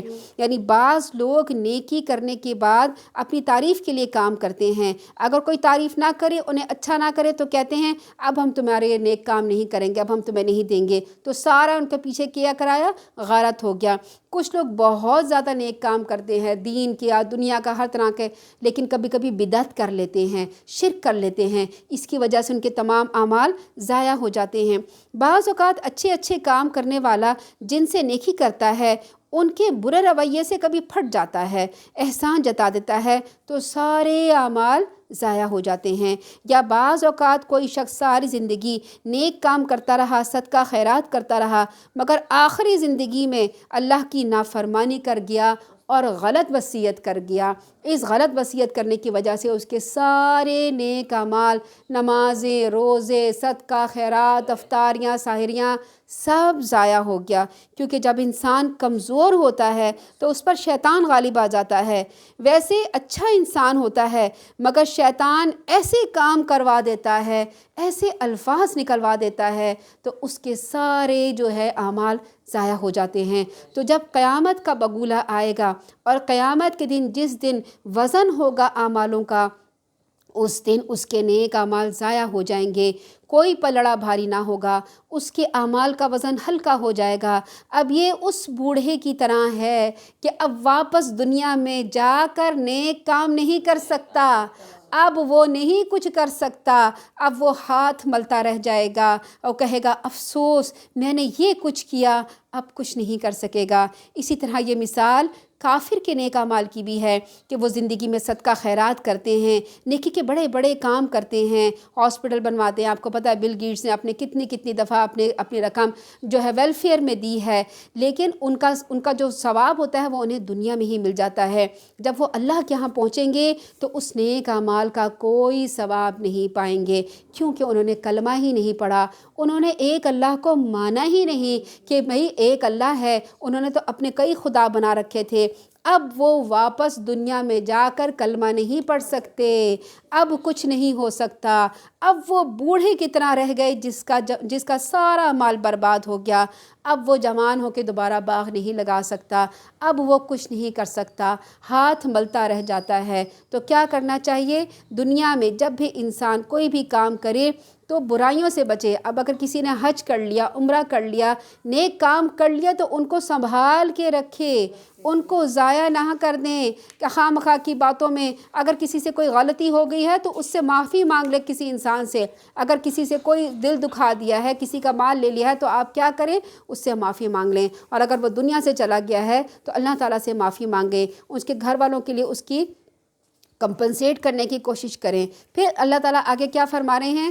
اللہ تعالیٰ آگے فرماتے ہیں کہ جس طرح ہر طرح کے میوے پیدا ہوتے ہیں اور اسے بڑھاپا آ لے، اس کی اولاد چھوٹی چھوٹی ہو، ان حالات میں اس کے باغ کو ایک آگ بگولے نے آ لیا جس میں آگ ہو، وہ باغ کو جلا ڈالے۔ اللہ تعالیٰ اسی انداز سے اپنی آیات کھول کھول کے بیان کرتا ہے تاکہ تم ان میں غور و فکر کرو۔ دیکھیں غور کرنے سے کتنی باتیں سامنے آئی ہیں، کتنی باتیں پتہ چلی، نہیں تو ہم ان کو ایسے ہی پڑھتے چلے جاتے ہیں، ہمیں پتہ ہی نہیں چلتا اللہ تعالیٰ نے اس میں کیا بیان فرمایا ہے۔ اے ایمان والو، کون ہے ایمان والے؟ ہم ہیں۔ اللہ تعالیٰ ہمیں کہہ رہے ہیں جو کچھ تم نے کمایا ہے، جو کچھ ہم نے تمہارے لیے زمین سے نکالا ہے، یعنی جو کچھ تم کما رہے ہو نا یہاں شہر میں رہتے ہوئے اور کھیتوں میں جا کے زمین سے نکال رہے ہو، اس میں اچھی چیزیں اللہ کی راہ میں خرچ کرو، زکوٰۃ دو، عشر دو، خیرات کرو، صدقہ کرو، گندی اور سڑی ہوئی چیزیں نہ دو، کوئی ردی چیز خرچ کرنے کا قصد نہ کرو۔ حالانکہ وہی چیز، یعنی اگر ہم ردی کسی کو پرانی سڑی ہوئی کھجوریں، سڑا ہوا پھل دے رہے ہیں، اگر وہ تمہیں کوئی دے تو تم تو اسے قبول نہیں کرو گے، اللہ یہ کہ چشم پوشی کر جاؤ، یعنی آنکھ بچا جاؤ اور آنکھ بچا کے اسے دے دو۔ جان لو اللہ تعالیٰ بے نیاز، اللہ تعالیٰ کو کچھ نہیں چاہیے۔ اللہ تعالیٰ فرماتے ہیں میں نہیں تم سے مانگ رہا ہوں، میں تو کہہ رہا ہوں تم اپنے جیسے انسان کو ایسی چیز دو جو تمہیں پسند ہے، ویسی چیز نہ دو کہ اگر تمہیں دی جائے تو تم اٹھا کے پھینک دو۔ کائنات کی ساری چیزیں تو اللہ کی تعریف کر رہی ہیں۔ اللہ تعالیٰ کہتے ہیں مجھے تو تمہاری تعریف کی ضرورت نہیں ہے کہ میں تمہاری تعریف کے لیے یہ سب کچھ کروں۔ پھر اللہ تعالیٰ فرماتے ہیں الشیطان یعدکم الفقر ویأمرکم بالفحشاء، شیطان تمہیں مفلسی سے ڈراتا ہے، تمہیں شرمناک کام کرنے کا حکم دیتا ہے، یعنی جب تم خرچ کرنے لگو گے نا تو کہے گا تمہاری بھی تو فلاں ضروریات ہے، تم نے بھی تو اپنے بچوں کو اسکول میں پڑھانا ہے، تم نے اپنے بچوں کو کہاں سے اچھے اسکول میں پڑھایا جو تم یتیم کے بچوں کو اچھا پڑھا رہے ہو، تمہاری سے بھی تو یہ ضروریات ہیں، تم نے بھی تو اپنا پلاٹ بنانا ہے، تم کیوں خرچ کر رہے ہو؟ شیطان ایسے تمہیں مفلسی سے ڈراتا رہتا ہے، تمہیں شرمناک کام کا حکم دیتا رہتا ہے، جبکہ اللہ تعالیٰ تمہیں اپنے فضل سے اور مغفرت کی امید دلاتا ہے۔ اللہ تعالیٰ بڑا وسعت والا، جاننے والا ہے، وہ جسے چاہتا ہے حکمت عطا کرتا ہے، اور جسے حکمت سے نواز دیا، یعنی حکمت یہ کہ کہاں کب کیسے خرچ کرنا ہے، کس کو کیسے دینا ہے، کس نیت سے دینا ہے، دینے کے بعد اسے اذیت نہیں دینی، احسان نہیں جتانا، ذلیل نہیں کرنا، کوئی گناہ کا کام ایسا نہیں کرنا کہ وہ سارا صدقہ خیرات ضائع ہو جائے۔ ان باتوں سے صرف عقل مند لوگ ہی سبق حاصل کرتے ہیں۔ جو بھی کچھ تم اللہ کی راہ میں خرچ کرو یا کوئی نظر مانو تو اللہ تو اسے خوب جانتا ہے۔ اللہ تعالیٰ فرماتے ہیں میں خوب جانتا ہوں جو تم خرچ کر رہے ہو، جو تم نظر دے رہے ہو، اور ظالموں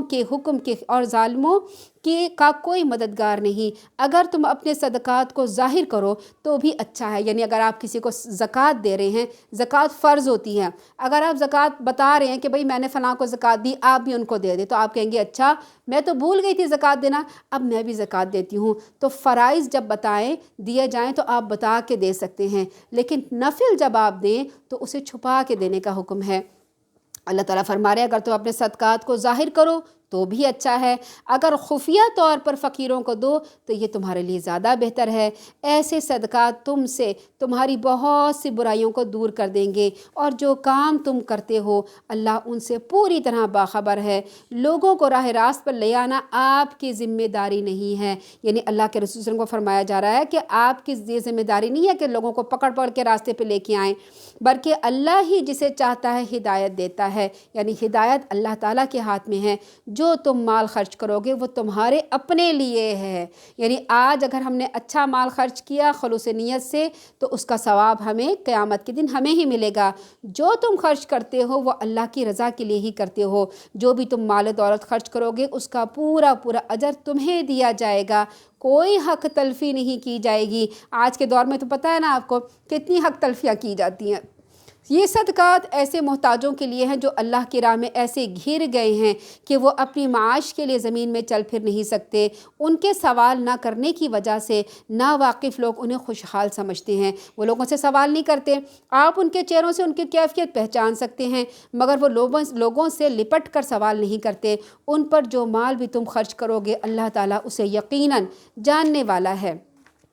آگے اللہ تعالیٰ فرماتے ہیں الذين ينفقون اموالهم بالليل والنهار سرا وعلانية فلهم اجرهم عند ربهم ولا خوف عليهم ولا هم يحزنون۔ جو لوگ رات دن کھلے چھپے اپنے مال خرچ کرتے ہیں انہیں اپنے رب سے اس کا اجر ضرور مل جائے گا، ایسے لوگوں کا نہ کوئی خوف ہوگا نہ وہ غمگین ہوں گے۔ ان لوگوں کے برعکس جو سود کھاتے ہیں وہ یوں کھڑے ہوں گے جیسے شیطان نے کسی شخص کو چھو کر اسے مخبوط الحواس بنا دیا۔ اس کی وجہ ان کا یہ قول ہے کہ تجارت بھی تو آخر سود ہی ہے، حالانکہ اللہ نے تجارت کو حلال قرار دیا اور سود کو حرام قرار دیا۔ اب جس شخص کو اس کے رب سے یہ نصیحت پہنچ گئی اور وہ سود سے رک گیا تو پہلے جو سود وہ کھا چکا سو کھا چکا، اس کا معاملہ اللہ کے سپرد ہے۔ مگر پھر بھی جو سود کھائے تو یہی لوگ اہل دوزخ ہیں جس میں وہ ہمیشہ رہیں گے۔ اللہ تعالیٰ سود کو مٹاتا ہے، صدقات کی پرورش کرتا ہے۔ اللہ تعالیٰ کسی ناشکر بدعمل انسان کو پسند نہیں کرتا۔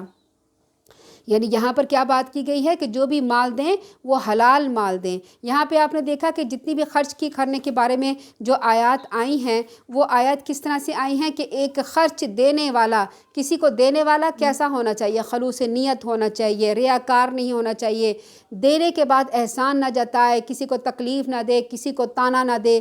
لینے والا بھی ایسا ہونا چاہیے نا کہ لینے کے بعد اس شخص کے ساتھ برا سلوک نہ کرے، اس شخص کے احسان کو سمجھے اور اس کے ساتھ بدتمیزی نہ کرے، اور پھر وہ جو مال ہے اس کو حرام مال پہ حرام جگہ پہ خرچ نہ کرے۔ اور جو مال دیا جا رہا ہے کسی کو اس کے بارے میں اللہ تعالیٰ فرما رہے ہیں حلال مال دو، سود کا مال نہ دو، حرام مال نہ کرو۔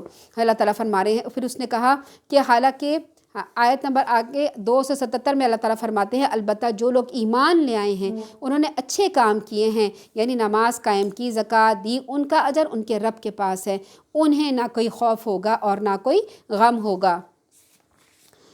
یا ایھا الذین آمنوا اتقوا اللہ وذروا ما بقی من الربا ان کنتم مؤمنین۔ اے ایمان والو اللہ سے ڈرتے رہو، اگر واقعی تم مومن ہو تو جو سود باقی رہ گیا ہے اسے چھوڑ دو۔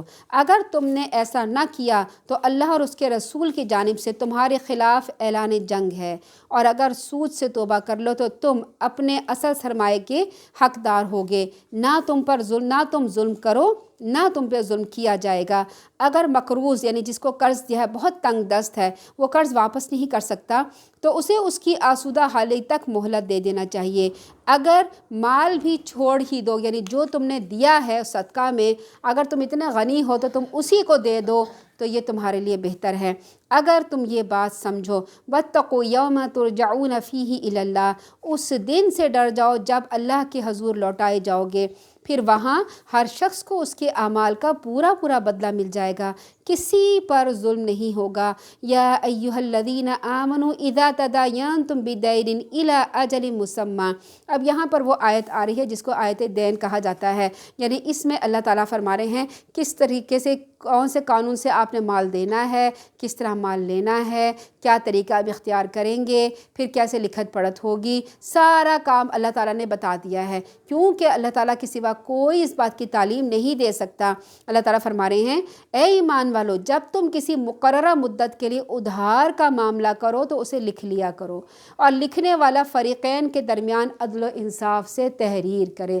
یعنی آپ نے اگر کاروبار کیا ہے، آپ جا رہے ہیں کاروبار کرنے، تو آپ لکھ کے کاروبار کریں، فلاں آدمی نے اتنا سامان اتنے بجے اتنے دیا اور اتنے، اب اس نے مجھے یوں واپس کرنا ہے۔ اس حالت میں جب ہم جاتے ہیں سودا خریدنے کے لیے دکانوں میں، تو کیا ہوتا ہے، وہ ہمیں ایک لسٹ دیتے ہیں جس پہ لکھا ہوتا ہے آپ نے اس دن اس ٹائم پہ اس جگہ سے آپ نے یہ سامان خریدا، اگر آپ نے بدلانا ہے تو یہ رسید لے کے آئیں گے تو ہم آپ کا سامان بدل دیں گے، ورنہ نہیں بدلا جائے گا۔ پھر جسے اللہ تعالیٰ نے لکھنے کی قابلیت بخشی ہو، اسے لکھنے سے انکار نہیں کرنا چاہیے، کیونکہ گاؤں میں یا بعض جگہ پہ ان پڑھ لوگ ہوتے ہیں، اب وہ لکھوا رہے ہیں کہ بھائی میرے بیٹے نے باہر سے مجھے اتنا پیسہ بھیجا ہے اور یہ لکھو، چیک میں یہ لکھنا ہے تو مجھے یہ ملنا، تو کیا کرنا چاہیے، لکھنے والے کو انکار نہیں کرنا چاہیے۔ اور تحریر وہ شخص کروائے جس کے ذمے قرض ہے، اور وہ اللہ سے، یعنی وہ جس کو قرض دیا ہے نا، وہ لکھوائے کہ مجھے اتنا قرض ملا ہے، کیونکہ یہ ہو سکتا ہے کہ قرض جس کو دیا جا رہا وہ ان پڑھ ہو، اور جو دے رہا ہے وہ پڑھا لکھا، وہ دے 100 اور لکھوا دے 1000۔ تو جس کو قرض دیا جا رہا ہے نا، اسے پتہ ہے میرے ہاتھ میں 100 روپے آئے ہیں، تو وہ کہے گا مجھے 100 روپے دیے ہیں۔ تو اللہ تعالیٰ فرما رہے ہیں جس کو قرض دیا ہو نا، اسی کو چاہیے کہ وہ تحریر لکھوائے، وہ اللہ سے ڈرتے رہے، لکھوانے میں کسی چیز کی کمی نہ کرے، کوئی شک نہ چھوڑی جائے۔ ہاں اگر قرض لینے والا نادان ہو یا ضعیف ہو یا لکھوانے کی اہلیت نہ رکھتا ہو، تو پھر اس کا ولی انصاف کے ساتھ املا کروا دے۔ یعنی اگر جو لکھوانے والا ہے، جو ان پڑھ جاہل، اسے پتہ ہی نہیں کہ میں نے کیا کرنا ہے کیا نہیں کرنا، تو وہ اپنے ساتھ ایک بندہ لے کر آئے کہ بھئی یہ بندہ جو ہے نا میری جگہ لکھے گا، اور اس معاملے پر اپنے مسلمان مردوں میں سے 2 گواہ بنا لو، اگر 2 میسر نہ آئیں تو 1 مرد اور 2 عورتیں گواہ بنا لو کہ ان میں سے اگر ایک بھول جائے تو دوسری یاد دلا دے۔ کیوں یہاں پہ 2 عورتوں کی گواہی کے بارے میں کہا گیا ہے؟ کیونکہ عورتوں کی زندگی میں کچھ ایسے لمحات آتے ہیں جس میں وہ ڈپریشن میں جاتی، جیسے پیریڈز آ جاتے ہیں یا بچے پیدا ہوتے ہیں، بچوں کے ساتھ بہت سی باتیں بھول جاتی ہیں، تو اس لیے اللہ تعالیٰ نے فرمایا کہ ایک کی بجائے 2 عورتیں رکھو، تاکہ اگر ایک بھول جائے تو دوسری اسے یاد کرا دے۔ اور گواہ ایسے ہونے چاہیے جن کی گواہی تمہارے ہاں مقبول ہو، اور گواہوں کو جب گواہ بننے کے لیے یا گواہی دینے کے لیے بلایا جائے تو انہیں انکار نہیں کرنا چاہیے، خود بخود گواہی دینے کے لیے نہیں پہنچ جاؤ، جی ہمیں یہ گواہی دیں گے، ہم نے نہیں۔ اللہ تعالیٰ فرما رہے ہیں جب تمہیں بلائیں تو پھر تم آ کے گواہی دو چاہیے، اور معاملہ خواہ چھوٹا ہو یا مدت کے تعین کے ساتھ اسے لکھوانے میں کاہلی نہ کرو، یعنی چھوٹی سی بات ہو یا بڑی سی بات ہو اسے لکھوا لو۔ یہ نہ کہو کہ جی آج تو ہم اپنے ابا جی کے ساتھ کاروبار کر رہے ہیں، اپنی اماں جی کے ساتھ کاروبار کر رہے ہیں، اپنے بھائی کے ساتھ کاروبار کر رہے ہیں، جی لکھوانے کی کیا ضرورت ہے، یا بچوں کے ساتھ کاروبار کر رہے ہیں، لکھوانے کی کیا ضرورت ہے۔ اللہ تعالیٰ فرما رہے ہیں نہیں، لکھوا لو، یہ تمہارے لیے بہت بہتر ہے۔ یہی طریقہ اللہ تعالیٰ کے یہاں بہت منصفانہ ہے، جس سے شہادت ٹھیک قائم رہتی ہے، ورنہ لڑائی جھگڑے ہو جاتے ہیں، ہم نے اتنا حصہ دیا تھا اب ہمیں اتنا حصہ ملنا چاہیے، دوسرے کہتا ہے اتنا ملا تھا ہمیں اتنا ملنا چاہیے۔ تو اللہ تعالیٰ ہمارے لکھوا لو، کس نے کتنا % دیا ہے، جس کاروبار میں جب فائدہ ہوگا تو اس کو اتنا % ملے گا، پھر تمہاری شک و شبے میں پڑنے کا امکان بھی کم رہ جائے گا۔ یعنی ایسی باتیں نا جس سے انسان میں لڑائی جھگڑے ہوتے ہیں، اور پہلے تو بہت اچھی اور پیار محبت شو ہو رہا ہوتا ہے کہ آپ ہمارے بہت سنگی ہیں، بہت ساتھی ہیں، ہمیں آپ کے اوپر بڑا اعتبار ہے، تو ہمیں لکھوانے کی کیا ضرورت ہے۔ اس وقت لکھوانے کو کہتے ہیں چھوڑو جی، اسے تو ہمارے پر اعتبار ہی نہیں ہے، یہ لکھوانے کو کہہ رہا ہے۔ حالانکہ لکھوانے کی تعلیم اللہ تعالیٰ دے رہے ہیں تاکہ تم لوگ آپس میں جھگڑے سے بچ جاؤ۔ پھر جو تجارتی لین دین تم آپس میں دست بدست کر رہے ہو اسے نہ بھی لکھو تو کوئی حرج نہیں۔ یعنی مثال کے طور پر میرے پاس گندم کی ایک بوری ہے، میں کہوں گی کہ اس کی جگہ آپ نے مجھے 5 کلو کھجوریں دینی ہیں، آپ نے مجھے 5 کلو کھجوریں دی، میں نے آپ کو 1 بوری گندم دے دی، اس کو لکھوانے کی ضرورت نہیں ہے، دست بدست انسان کے آپس میں معاملہ ہو گیا۔ پھر جب تم سودا بازی کر رہے ہو تو گواہ بنا لیا کرو، نیز کاتب یعنی لکھنے والا، اور گواہ کو ستایا نہ جائے، یعنی ان کو تنگ نہ کیا جائے کہ تم یہ غلط لکھ دو یا ایسا لکھ دو یا ویسا لکھ دو۔ اگر ایسا کرو گے تو گناہ کا کام کرو گے، اللہ سے ڈرتے رہو، اللہ ہی تمہیں یہ احکامات سکھا رہا ہے، وہ سب کچھ وہ یعلمکم اللہ، اللہ تمہیں تعلیم دے رہا ہے۔ یعنی یہ ساری تعلیم کس نے دی ہے؟ اللہ نے۔ اگر آپ سے کبھی کوئی کہے نا کہ بھئی لکھوا لو یہ کام ہم کرنے جا رہے ہیں، وہ کہے کہ جی آپ کو ہمارے پر اعتبار نہیں ہے، آپ کو ہم ایسے بات، آپ کہیں نہیں یہ اللہ تعالیٰ کا حکم ہے کہ لکھوا لیا کرو اور ہم لکھیں گے تاکہ بعد میں لڑائی جھگڑا نہ ہو، لیکن اسی بات پہ پھر لڑائیاں جھگڑے اور پتہ نہیں کیا کچھ عدالت اور اس کے کام شروع ہو جاتے ہیں۔ اگر تم سفر میں ہو، اب ایک اور کنڈیشن بتائی جا رہی ہے، اگر تم سفر میں ہو اور وہاں کاروبار کر لیا یا وہاں لین دین کر لیا اور لکھنے کو کوئی مل نہیں رہا آدمی، تو کیا کرو گے؟ اب رہن رکھ لو کوئی چیز یا قبضے میں رکھ لو، اور اگر کوئی شخص دوسرے پر اعتماد کرے اور رہن کا مطالبہ نہ کرے تو جس پر اعتماد کیا گیا ہے اسے قرض خواہ کی امانت ادا کر دینی چاہیے۔ یعنی مثال کے طور پر کہیں ٹرین میں جا رہے ہیں، کسی کے پاس ٹکٹ کے پیسے کم نکلے یا ٹکٹ خراب ہو گئے، پھٹ گئے، اب اس نے پیسے دینے ہیں، اب اس کے پاس پیسے موجود نہیں، اس کے پاس کارڈ ہے، اب کارڈ وہاں ٹرین میں کہاں نکالیں گے؟ وہ کہے گا مجھے پیسے چاہیے، سامنے والے بندے سے کہہ رہا ہے کہ بھائی تم مجھے پیسے دے دو، یہ میرا آئی ڈی کارڈ نمبر ہے، یہ سب کچھ ہے، تو مجھے اتنے پیسے دو، میں نے ٹرین کا ٹکٹ دینا ہے۔ تو اب وہ بندہ کہے گا اچھا آپ مجھے کچھ گارنٹی دیں تاکہ میں آپ کو واپس، وہ آدمی اپنی گھڑی اتار کے دے دیتا ہے کہ یہ گھڑی تم میرے لیے رکھو، یہ میری بہت قیمتی گھڑی ہے، یہ تمہارے پاس رہے گی، جب ہم واپس اپنے شہر میں جائیں گے نا میں تمہیں تمہارے ٹکٹ کے پیسے واپس کر دوں گا جتنے تم نے دیے تھے، اور اپنی گھڑی واپس لے لوں گا۔ یہ رہن رکھنا ہوتا ہے۔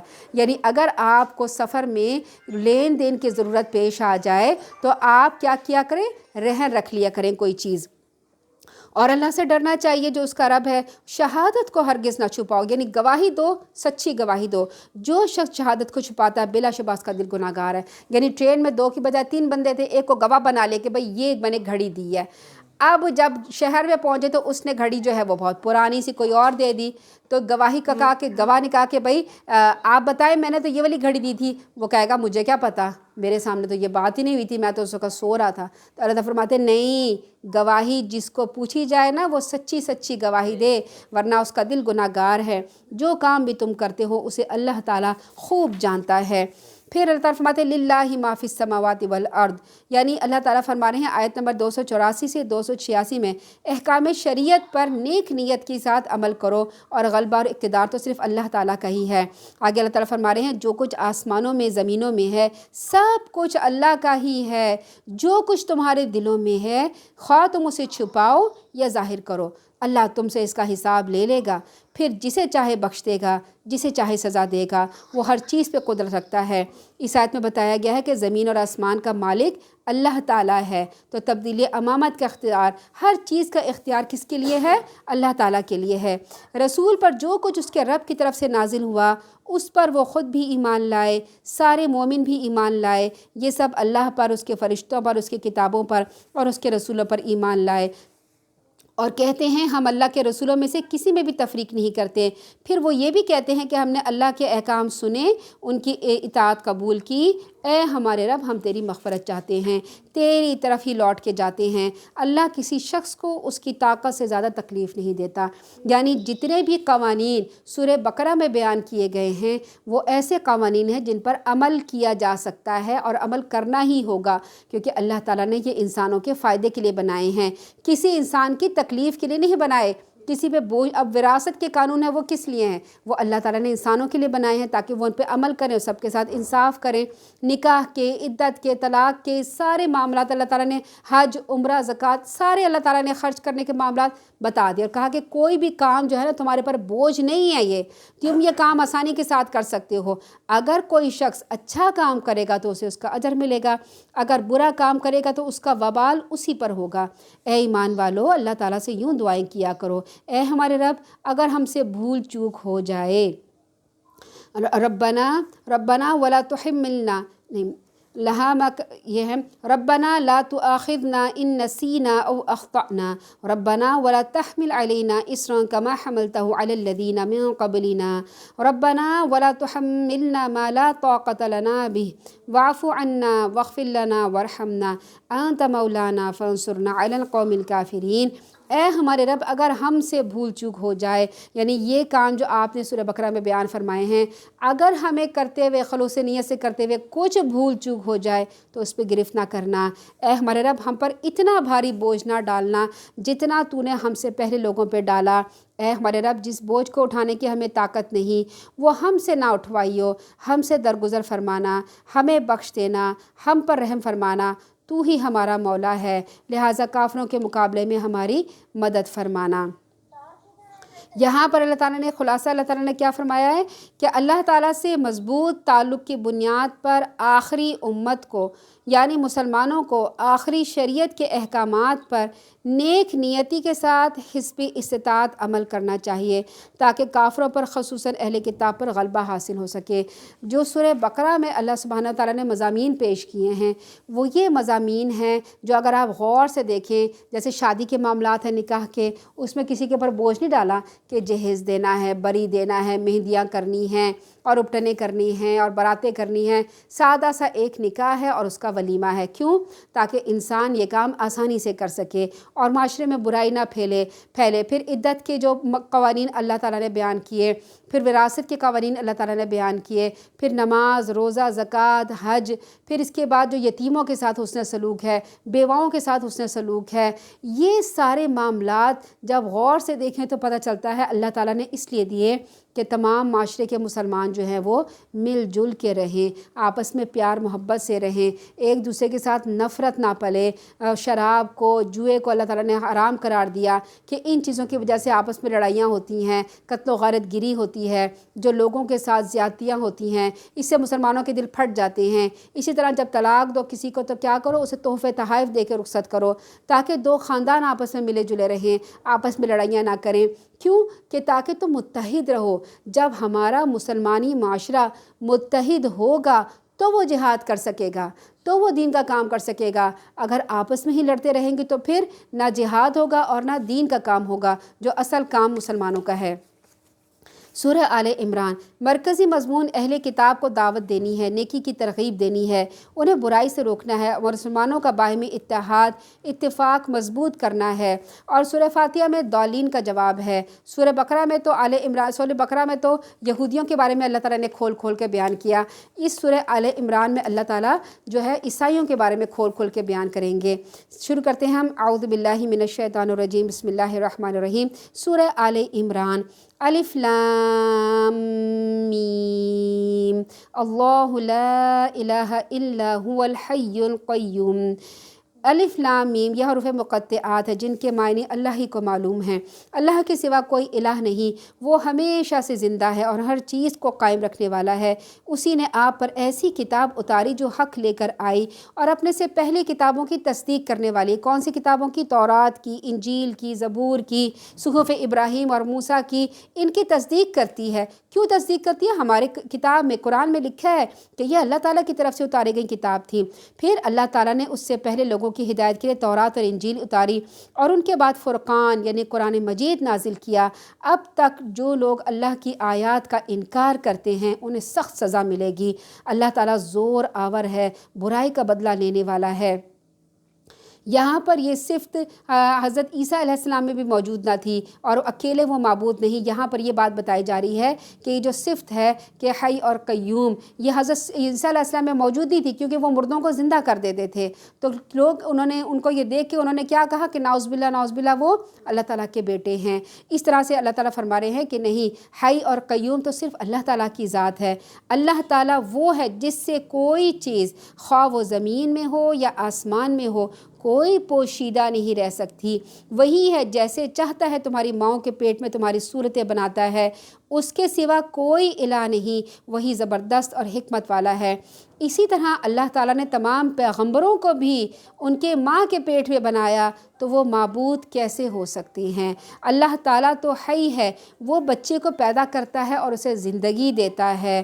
اور حضرت عیسیٰ علیہ السلام اور حضرت عزیر علیہ السلام تو اللہ کے بیٹے نہ تھے، وہ تو اللہ کے بندے تھے، انسان تھے۔ وہی تو ہے جس نے آپ صلی اللہ علیہ وسلم کے اوپر کتاب نازل کی، جس کی کچھ آیات تو محکم ہے، کچھ متشابہات ہیں، اور جن لوگوں کے دل میں کجی ہے، پہلے سے ہی کسی غلط نظریے پر رکھتے ہیں، وہ فتنہ کے لیے متشابہات کے ہی پیچھے پڑے رہتے ہیں۔ متشابہات کی جو دوسری قسم ذو معنی قسم کے الفاظ ہیں، جیسے عربی زبان اور اسی طرح کئی دوسری زبانوں میں بھی ابن یا بیٹا صرف اپنے حقیقی بیٹے کو نہیں کہتے، بلکہ اپنے چھوٹے بھائی، غلام اور نوکر کو بھی اظہار شفقت ابن یعنی بیٹا کہہ دیتے ہیں۔ اسی لفظ سے یہود کو یہ غلط فہمی ہو گئی کہ وہ اللہ کے بیٹے ہیں، کیونکہ انہیں ابن اللہ کہہ دیا گیا تھا اور اس کے پیارے ہیں، اور عیسائیوں کو یہ غلط فہمی ہو گئی کہ عیسیٰ علیہ السلام واقعی اللہ کے بیٹے ہیں، کیونکہ ابن کا لفظ استعمال ہو گیا تھا۔ تو یہ جو ابن کا لفظ ہے نا، یہ آیت متشابہات میں سے ہیں۔ انہوں نے اس کا مطلب غلط سمجھا، اس کے پیچھے پڑ گئے اور اپنا دین ہی انہوں نے بدل لیا۔ پھر اللہ تعالیٰ فرماتے ہیں کہ انہیں اس اپنے حسب منشا معنی پہنانا چاہتے تھے، حالانکہ ان کا صحیح مفہوم اللہ کے سوا کوئی نہیں جانتا۔ جو علم میں پختہ کار ہیں وہ کہتے ہیں ہم ان متشابہات پر ایمان لاتے ہیں اور ساری ہی آیات ہمارے رب کی طرف سے ہیں۔ کسی چیز سے سبق تو صرف عقل مند لوگ ہی حاصل کرتے ہیں، اور وہ یوں دعا مانگتے ہیں، اے ہمارے رب، ہدایت دینے کے بعد ہمارے دلوں کو ٹیڑھا نہ کر دینا، اپنے ہاتھ سے رحمت عطا کرنا، بلا شبہ تو ہی سب کچھ عطا کرنے والا ہے۔ اے ہمارے رب، بلا شبہ تو ہی سب لوگوں کو ایک دن جمع کرنے والا ہے جس کے آنے میں کوئی شک نہیں، تو کبھی اپنے وعدے کی خلاف ورزی نہیں کرے گا۔ آگے اللہ تعالیٰ فرماتے ہیں، ان الذین کفروا لن تغنی عنہم اموالہم ولا اولادہم من اللہ شیئا واولئک ہم وقود النار۔ جو لوگ کافر ہیں اللہ کے حضور، نہ ان کے مال کام آ سکیں گے نہ اولاد، یہی لوگ دوزخ کا ایندھن ہیں۔ ان لوگوں کا معاملہ بھی ایسا ہی ہے جیسے آل فرعون کا اور ان لوگوں کا تھا جو ان سے پہلے گزر چکے۔ انہوں نے ہماری آیات کو جھٹلایا تو اللہ نے ان کے گناہوں کے بدلے انہیں دھر لیا، انہیں پکڑ لیا، اور اللہ سزا دینے میں بڑا سخت ہے۔ آپ صلی اللہ علیہ وسلم ان کافروں سے کہیے، ان قریب تم مغلوب ہو جاؤ گے اور جہنم کی طرف ہانکے جاؤ گے، وہ تو بہت برا ٹھکانہ ہے۔ تمہارے لیے ان دو گروہوں میں نشانی عبرت ہے جو بدر میں ایک دوسرے کے مقابلے میں اترے۔ ان میں سے ایک گروہ تو اللہ کی راہ میں لڑ رہا تھا اور دوسرا گروہ کافر تھا جو ظاہری آنکھوں سے مسلمانوں کو اپنے سے ڈبل دیکھ رہا تھا، مگر اللہ تعالیٰ تو اپنی مدد سے اس کی تائید کرتا ہے جس کی وہ چاہتا ہے۔ اس واقعے میں بھی صاحب نظر لوگوں کے لیے عبرت ہے۔ غزوہ بدر دراصل کفر اور اسلام کا ابتدائی معرکہ تھا، جہاں ایک طرف کفار کو اپنی کثرت تعداد، اسلحہ جنگ کی فراوانی اور اپنی جنگ کی مہارت پہ ناز تھا، تو دوسری طرف مسلمان اللہ کی ذات پہ تکیے کیے ہوئے تھے۔ ایک طرف شراب و کباب کا دور چل رہا تھا اور رقص و سرود کی محفلیں تھیں، دوسری طرف مسلمان اللہ کے حضور دعاؤں و نمازوں میں مصروف تھے۔ خود رسول اللہ نے ایک الگ خیمہ لگایا ہوا تھا جس میں رات بھر آپ رو رو کے اللہ تعالیٰ سے دعائیں کر رہے تھے۔ سیدنا ابو بکر خیمے میں تشریف لائے اور آپ کی یہ حالت دیکھ کے کہا، اب بس کیجئے، آپ نے دعا مانگنے میں انتہا کر دی ہے۔ آپ نے دعا کے بعد یہ فرمایا، اے اللہ، اگر تو نے اس مٹھی بھر جماعت کو آج ختم کر دیا تو قیامت تک تیرا کوئی پرستار باقی نہ رہے گا۔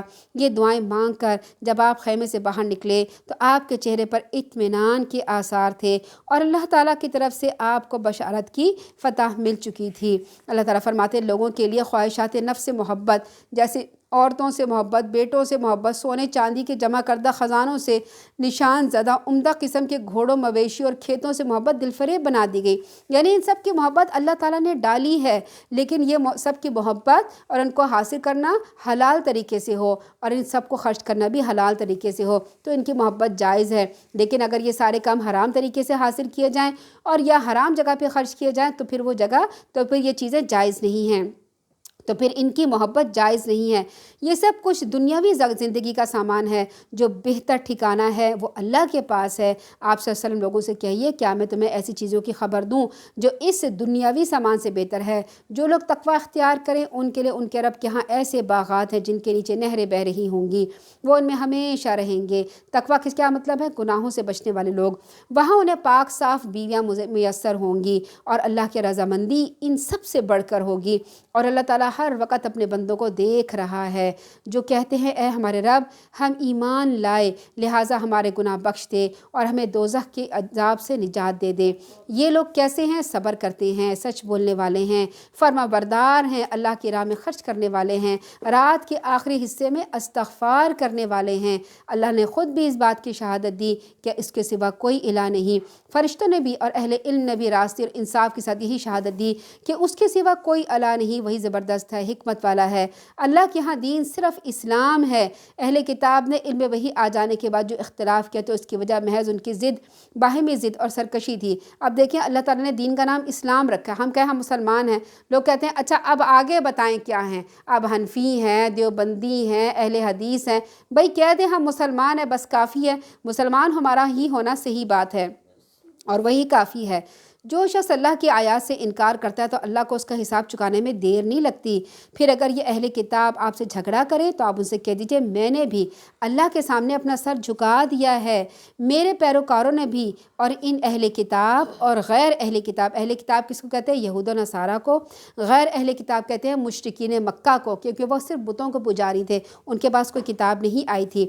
ان دونوں سے پوچھو کیا تم بھی اللہ کے فرما بردار بنتے ہو؟ یعنی انہیں اسلام کی دعوت دی جا رہی ہے۔ یہودیوں عیسائیوں کو اور مشرکین مکہ کو یا مشرکین کہیں کی بھی دنیا میں ہوں، ان سب کو دعوت دین دی جا رہی ہے۔ اسلم تم، کیا تم اللہ کے اوپر ایمان لاتے ہو، اس کے فرما بردار بنتے ہو؟ فَإِنْ أَسْلَمُوا، اگر وہ فرما بردار بن جائیں، ایمان لے آئیں تو انہوں نے راہ ہدایت پا لی، اور اگر انہوں نے منہ پھیر لیا تو آپ کے اوپر صرف پیغام پہنچانے کی ذمہ داری ہے۔ پھر اللہ تعالیٰ فرما رہے ہیں میں اپنے بندوں کو خوب دیکھ رہا ہوں، جو لوگ اللہ کی آیات کا انکار کرتے ہیں اور میرے بھیجے ہوئے نبیوں کو ناحق قتل کرتے رہتے ہیں، ان لوگوں کو بھی جو انصاف کا حکم دیا کرتے تھے ان کو، یعنی جو نبیوں کو قتل کرے اور جو نیک بات لوگوں کو بتائے اس کو قتل کرے، ایسے لوگوں کو دکھ دینے والے عذاب کی خوشخبری سنا دیجئے۔ یہی لوگ ہیں جن کے اعمال دنیا آخرت میں ضائع ہو جائیں گے، کوئی بھی ان کا مددگار نہ ہوگا۔ کیا آپ نے ان لوگوں کے حال پہ غور نہیں کیا جنہیں تورات کے علم سے کچھ حصہ ملا؟ انہیں اللہ کی کتاب تورات کی طرف بلایا جاتا تھا کہ وہ ان کے درمیان فیصلہ کر دے، تو ان کا ایک گروہ منہ پھیر لیتا تھا اور وہ اس کتاب کے فیصلے کرنے کے حق سے اعراض کرنے لگے۔ یعنی جب کہا جاتا تھا نا کہ تورات، جیسے ہم کہیں کہ قرآن کا مطابق فیصلہ کرو، ایک کہے کہ ٹھیک ہے میں فیصلہ کرتا ہوں، دوسرا کہے میں نہیں فیصلہ کرتا، تو اللہ تعالیٰ فرما رہے ہیں کہ اسی طرح سے انہوں نے بھی کیا کہ تورات کے مطابق فیصلہ نہیں کیا۔ اس کی وجہ یہ تھی کہ وہ کہتے تھے کہ ان کا عقیدہ بن چکا تھا کہ سوائے چند گنتی کے دنوں کے دوزخ کی آگ انہیں نہیں چھوئے گی۔ وہ کہتے تھے ہم چوزن پیپل ہیں، ہم اللہ تعالیٰ کے چنیدہ ہیں، ہمیں کوئی جو ہے دوزخ کی آگ نہ چھوئی گئی، اور اپنے دین میں ان کی خود ساختہ باتوں نے انہیں دھوکے میں ڈال دیا تھا۔ پھر اس وقت ان کا کیا حال ہوگا جب ہم انہیں اس دن جمع کریں گے جس کے آنے میں کوئی شک نہیں، یعنی جب قیامت آئے گی پھر کیا ہوگا؟ جس نے بھی جو عمل کیا ہوگا اسے پورا بدلہ دیا جائے گا اور ان پر ظلم نہیں کیا جائے گا۔ آپ کہیے اے اللہ مالک ہے، ملک ہے مالک کا، جسے تو چاہتا ہے حکومت عطا کرتا ہے، جس سے چاہتا ہے چھین لیتا ہے، تو جسے چاہتا ہے عزت دیتا ہے، جسے چاہتا ہے ذلیل کرتا ہے، سب بھلائی تیرے ہی ہاتھ میں ہے، تو یقیناً ہر چیز پر قادر ہے، تو رات کو دن میں، دن کو رات میں داخل کرتا ہے، نیز بے جان سے جاندار کو، جاندار سے بے جان کو نکالتا ہے، جسے چاہے تو بے حساب رزق دیتا ہے۔ یہودیوں نے امامت کی قدر نہ کی اور معزول کر دیے گئے۔ فرمان الہی میں اس کائنات، اس میں اللہ تعالیٰ نے فرمایا کہ اس کائنات کا مالک میں ہوں، میرا حکم چلتا ہے، میرا حق ہے جسے چاہے بادشاہت دوں، جسے چاہے عزت دوں، جس سے چاہے امامت چھین لوں، جس سے چاہے امامت دے لوں۔ یہ امامت کی تبدیلی کا اشارہ تھا۔ مومنوں کو، اہل ایمان کو چھوڑ کر کافروں کو ہرگز دوست نہیں بنانا چاہیے۔ اللہ تعالیٰ نے ساری باتیں کھول کھول کے لکھ دی ہیں، ہمارے حکمران اس کو پڑھیں تو بات ہے نا۔ اللہ تعالیٰ فرما رہے ہیں کہ دیکھو کافروں کو دوست نہ بناؤ، جو ایسا کرے گا اسے اللہ سے کوئی واسطہ نہیں ہے۔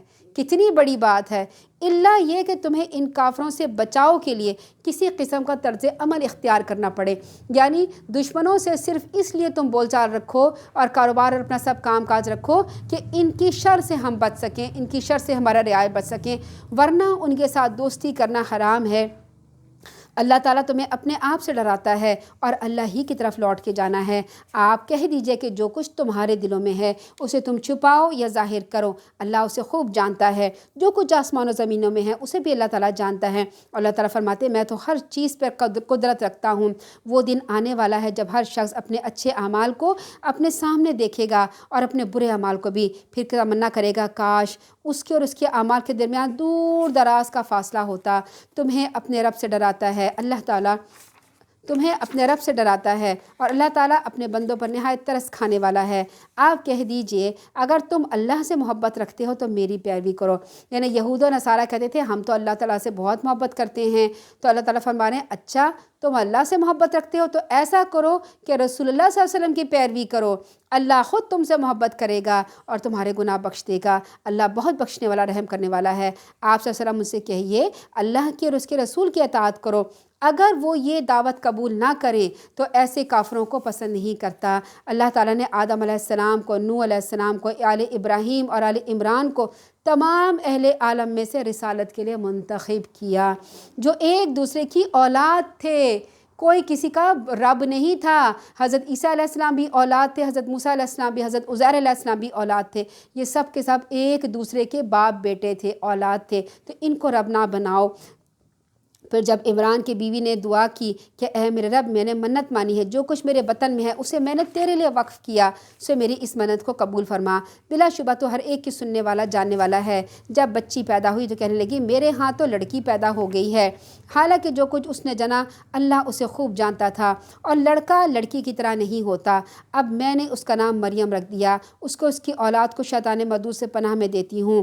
چنانچہ اس کے رب نے اس کی منت کو بخوشی قبول کیا اور نہایت ہی اچھی طرح سے ان کی نشو نما کی۔ زکریا علیہ السلام کو ان کا سرپرست بنایا۔ زکریا علیہ السلام ان کے خالو لگتے تھے۔ جب زکریا علیہ السلام مریم علیہ السلام کے کمرے میں داخل ہوتے تو کہتے تو اس کے ہاں کوئی کھانے پینے کی چیز موجود پاتے، پوچھتے مریم یہ تجھے کہاں سے ملا، کیونکہ سوائے ان کے حضرت زکریا علیہ السلام کی کسی کو اجازت نہیں تھی کہ وہ حضرت مریم علیہ السلام کے ہاں جائے۔ وہ کہہ دیتی اللہ کے ہاں سے آیا ہے۔ بلا شبہ اللہ جسے چاہتا ہے بے حساب رزق دیتا ہے۔ جب زکریا علیہ السلام نے مریم علیہ السلام کا یہ جواب سنا تو کہنے لگے اپنے رب سے دعا کی چپکے اے میرے رب مجھے بھی اپنے جناب سے نیک اور پاکیزہ سیرت اولاد عطا فرما، تو ہی دعاؤں کا سننے والا ہے۔ پھر جب زکریا علیہ السلام محراب میں کھڑے نماز ادا کر رہے تھے، انہیں فرشتے نے پکارا اور کہا اللہ تعالیٰ آپ کو یحییٰ کی خوشخبری دیتا ہے، جو اللہ کے کلمہ عیسیٰ کی تصدیق کرے گا، وہ سردار ہوگا، اپنے نفس کو روکنے والا، اور نبی ہوگا، وہ بہترین کردار کا مالک ہوگا۔ زکریا علیہ السلام کہنے لگے میرے رب میرے ہاں لڑکا کیسے ہوگا جبکہ میں خود بوڑھا ہو چکا، میری بیوی بانجھ ہے۔ اللہ تعالیٰ نے جواب دیا ایسا ہی ہوگا، اللہ جیسے چاہتا ہے ویسے کرتا ہے، یعنی اللہ تعالیٰ فرماتے ہیں جیسے میں چاہتا ہوں ویسا کرتا ہوں۔ اب یہاں پہ دیکھیں حضرت زکریا علیہ السلام نے کس سے مانگا اولاد؟ اللہ تعالیٰ سے مانگی۔ اور ہمارے یہاں لوگ پیروں فقیروں کے پاس چلے جاتے ہیں، مزاروں میں چلے جاتے ہیں، کیا کچھ گند کرتے ہیں اور کیا عورتوں کی عزتیں اچھالی جاتی ہیں، اور وہ کیا کرتی ہیں کہ بھی ہم اولاد لینے گئے ہیں۔ اللہ تعالیٰ فرما رہے ہیں کہ بھائی اولاد لینے کے لیے تو پیغمبر میرے پاس آتے تھے، تم اولاد لینے کے لیے کہاں جاتے ہو؟ زکریا علیہ السلام نے عرض کے پروردگار میرے لیے کوئی نشانی مقرر کر دے۔ اللہ تعالیٰ نے جواب دیا نشانی یہ ہے کہ آپ 3 دن لوگوں سے اشارے کی سوا بات نہیں کر سکیں گے۔ ان دنوں آپ اپنے رب کو بہت یاد کریں گے، صبح شام اس کی تسبیح کیا کریں گے۔ وہ وقت بھی یاد کرو جب فرشتوں نے مریم علیہ السلام سے کہا اے مریم اللہ نے تجھے برگزیدہ کیا، پاکیزگی عطا کی، پورے جہان کی عورتوں پر ترجیح دے کے منتخب کر لیا۔ مریم اپنے رب کی فرمانبردار رہنا اور رکوع کرنے والوں کے ساتھ مل کے تم بھی رکوع کیا کرو۔ یہ غیب کی خبریں ہیں اے محمد صلی اللہ علیہ وسلم، ہم آپ کی طرف وحی کر رہے ہیں۔ یعنی اللہ کے رسول کو تو یہ سب باتیں معلوم نہیں تھی، وحی کے ذریعے معلوم ہوئی۔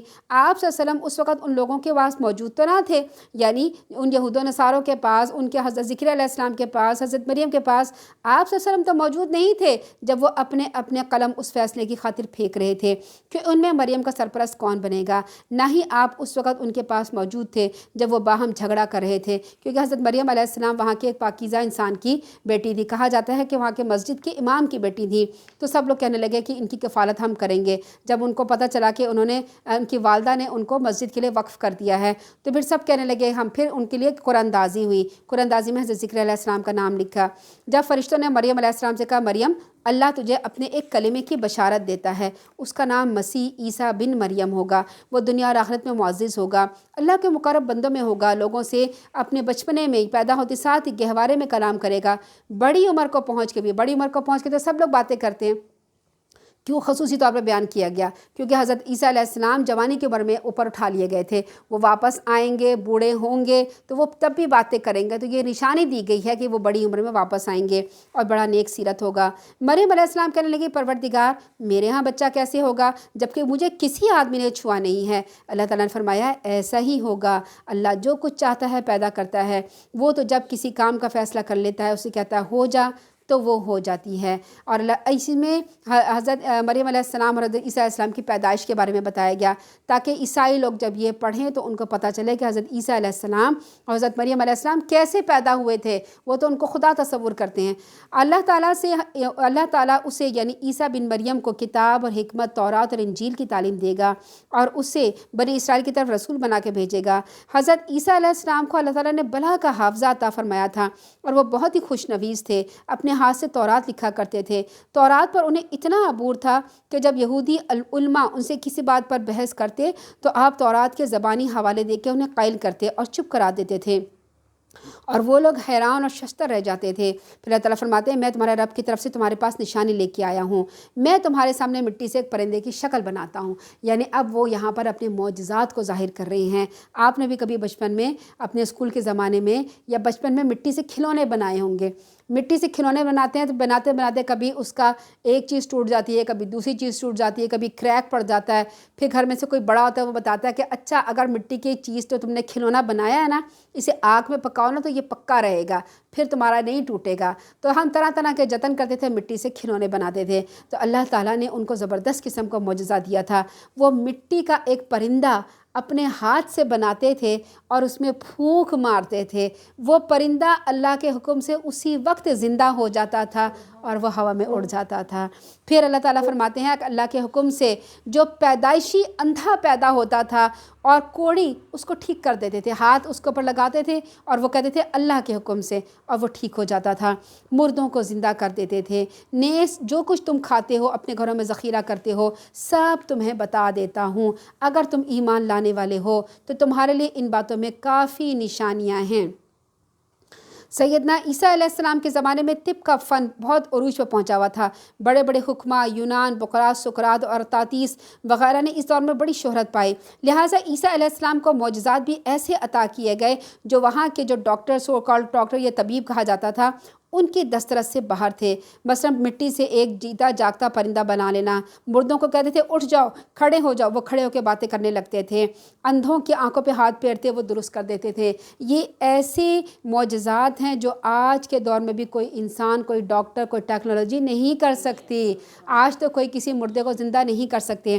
آپ نے غور کیا کہ کس طرح سے مردہ کو زندہ کرنے کی بات مستقل چلی آ رہی ہے آیت الکرسی سے، یہاں پر کیا بتایا جا رہا ہے، اور یہ بتاتے بتاتے حضرت عیسیٰ علیہ السلام تک آئے ہیں کہ کوئی بھی مردہ کو زندہ نہیں کر سکتا سوائے اللہ کے۔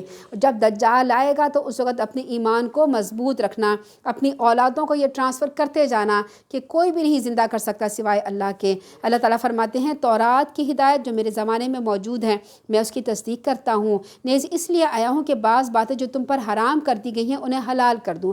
حضرت عیسیٰ علیہ السلام فرما رہے ہیں میں تمہارے پاس اپنے رب کی نشانی لے کر آیا ہوں، یا نشانی یعنی اتنے معجزات لے کے آیا ہوں، لہٰذا اللہ سے ڈرو، میری اطاعت کرو، اللہ ہی میرا تمہارا رب ہے، لہٰذا اسی کی عبادت کرو، یہی سیدھا راستہ ہے۔ پھر جب عیسیٰ علیہ اب یہاں پہ جب عیسائی پڑھیں گے کہ اللہ کی اطاعت سکھا رہے ہیں اور فرما رہے ہیں کہ میں اللہ کا بندہ ہوں، تو اس کو دیکھ کر جن کے دل ایمان کی طرف ہوں گے وہ مسلمان ہو جائیں گے۔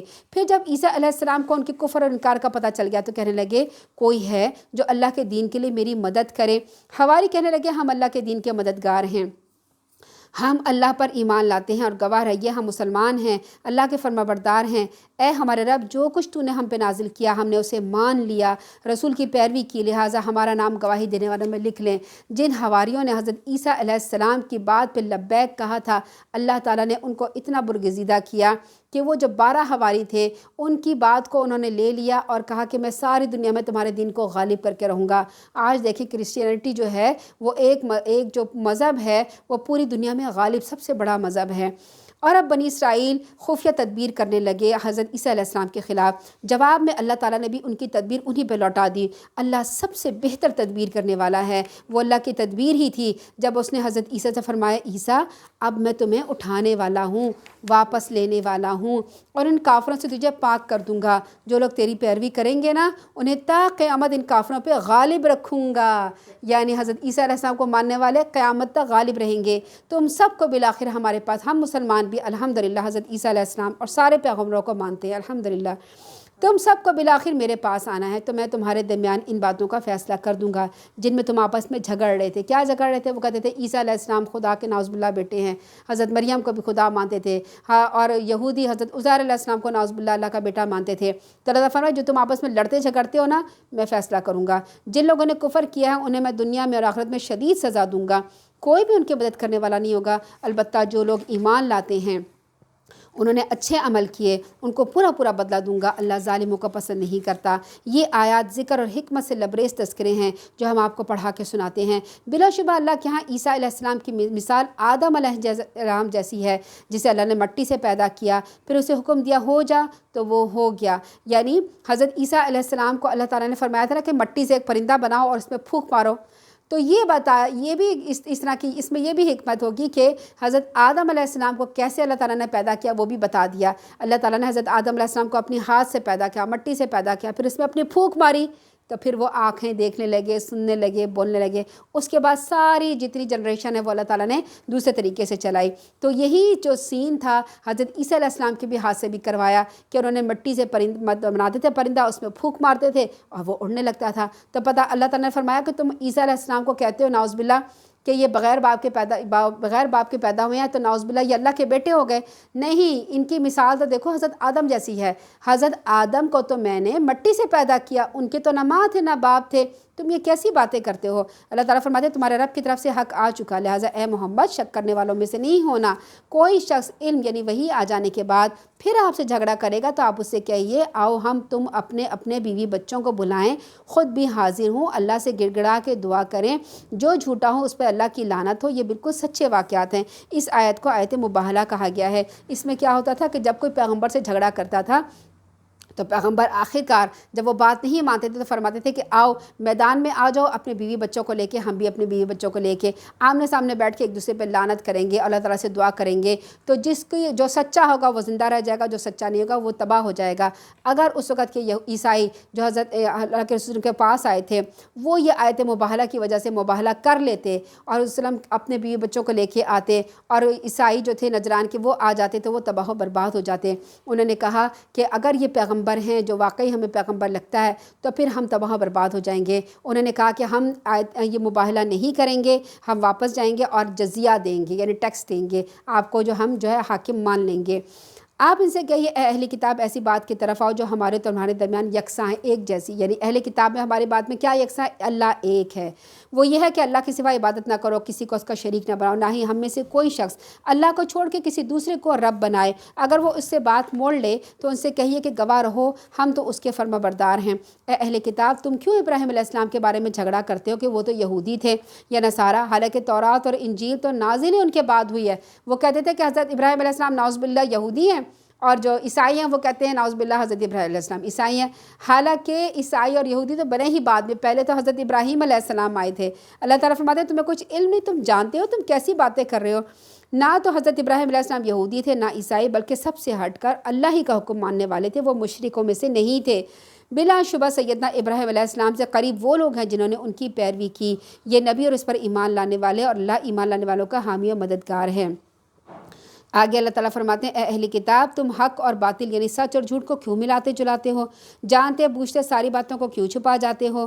اہل کتاب کے کچھ لوگوں نے کہا کہ جو کچھ ان ایمان والوں پر مسلمانوں پر نازل ہوا ہے پہلے پہر تو اس پر ایمان لے آؤ، پھر اس کے بعد دوسرے پہر انکار کر دو۔ یعنی ایک ٹرک انہوں نے کھیلی کہ کس طرح سے ہم مسلمانوں کو دھوکہ دیتے ہیں، صبح ہم آئیں گے تو کہیں گے کہ ہم ایمان لے آئے، شام کو ہم کہیں گے کہ ہم ایمان نہیں لے آئے۔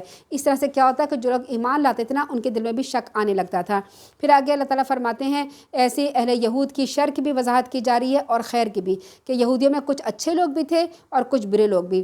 اہل کتاب کچھ تو ایسے ہیں کہ اگر آپ ان پر اعتماد کرتے ہوئے ایک خزانہ بھر مال دے دیں تو وہ آپ کو واپس کر دیں گے، اور کچھ ایسے ہیں کہ اگر آپ انہیں ایک دینار بھی دے دیں گے تو وہ ادا نہیں کریں گے، الا یہ کہ تم ان کے سر پہ سوار ہو جاؤ۔ یعنی کچھ اچھے لوگ بھی ہیں کچھ برے بھی، جس کی وجہ سے وہ یہ کہتے تھے کہ ان پڑھوں یعنی غیر یہود کے بارے میں تم سے کچھ گرفت نہیں ہوگی۔ یعنی آج بھی یہودیوں کا یہی کام ہے کہ ہم دوسروں کو ماریں، قتل کریں، ان کو بھوکا رکھیں، جو مرضی کریں، ہم سے اللہ تعالیٰ نہیں کہے گا کہ کیوں ان کو، کیونکہ ہم چوزن پیپل ہیں، ہم جو ہیں سپیریئر ہیں باقی تمام سب سے۔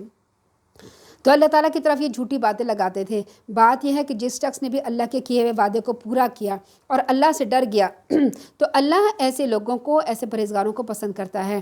لیکن جو لوگ اللہ کی عہد کو، قسموں کو، اپنی قسموں کو تھوڑی سی قیمت کے عوض بیچ ڈالیں تو ایسے لوگوں کا آخرت میں کوئی حصہ نہیں۔ قیامت کے دن اللہ تعالیٰ ایسے لوگوں سے نہ تو کلام کرے گا، نہ ان کی طرف دیکھے گا، نہ انہیں گناہوں سے پاک کرے گا، انہیں دکھ دینے والا عذاب ہوگا۔ ان اہل کتاب سے کچھ لوگ ایسے بھی ہیں جو تورات کو پڑھتے وقت اپنی زبانوں کو موڑ دیتے ہیں لہجہ ادا کرتے ہوئے، تاکہ زبان سے لفظ کچھ کا کچھ نکلے، تاکہ تم اسے تورات کا حصہ ہی سمجھو، حالانکہ وہ تورات کی عبارت نہیں ہوتی تھی۔ کہتے یہ ہیں کہ یہ اللہ کی طرف سے نازل شدہ، حالانکہ وہ عبارت اللہ کی طرف سے نازل نہیں ہوتی تھی۔ یہ لوگ جان بوجھ کر اللہ تعالیٰ کی طرف جھوٹی باتیں منسوب کرتے تھے۔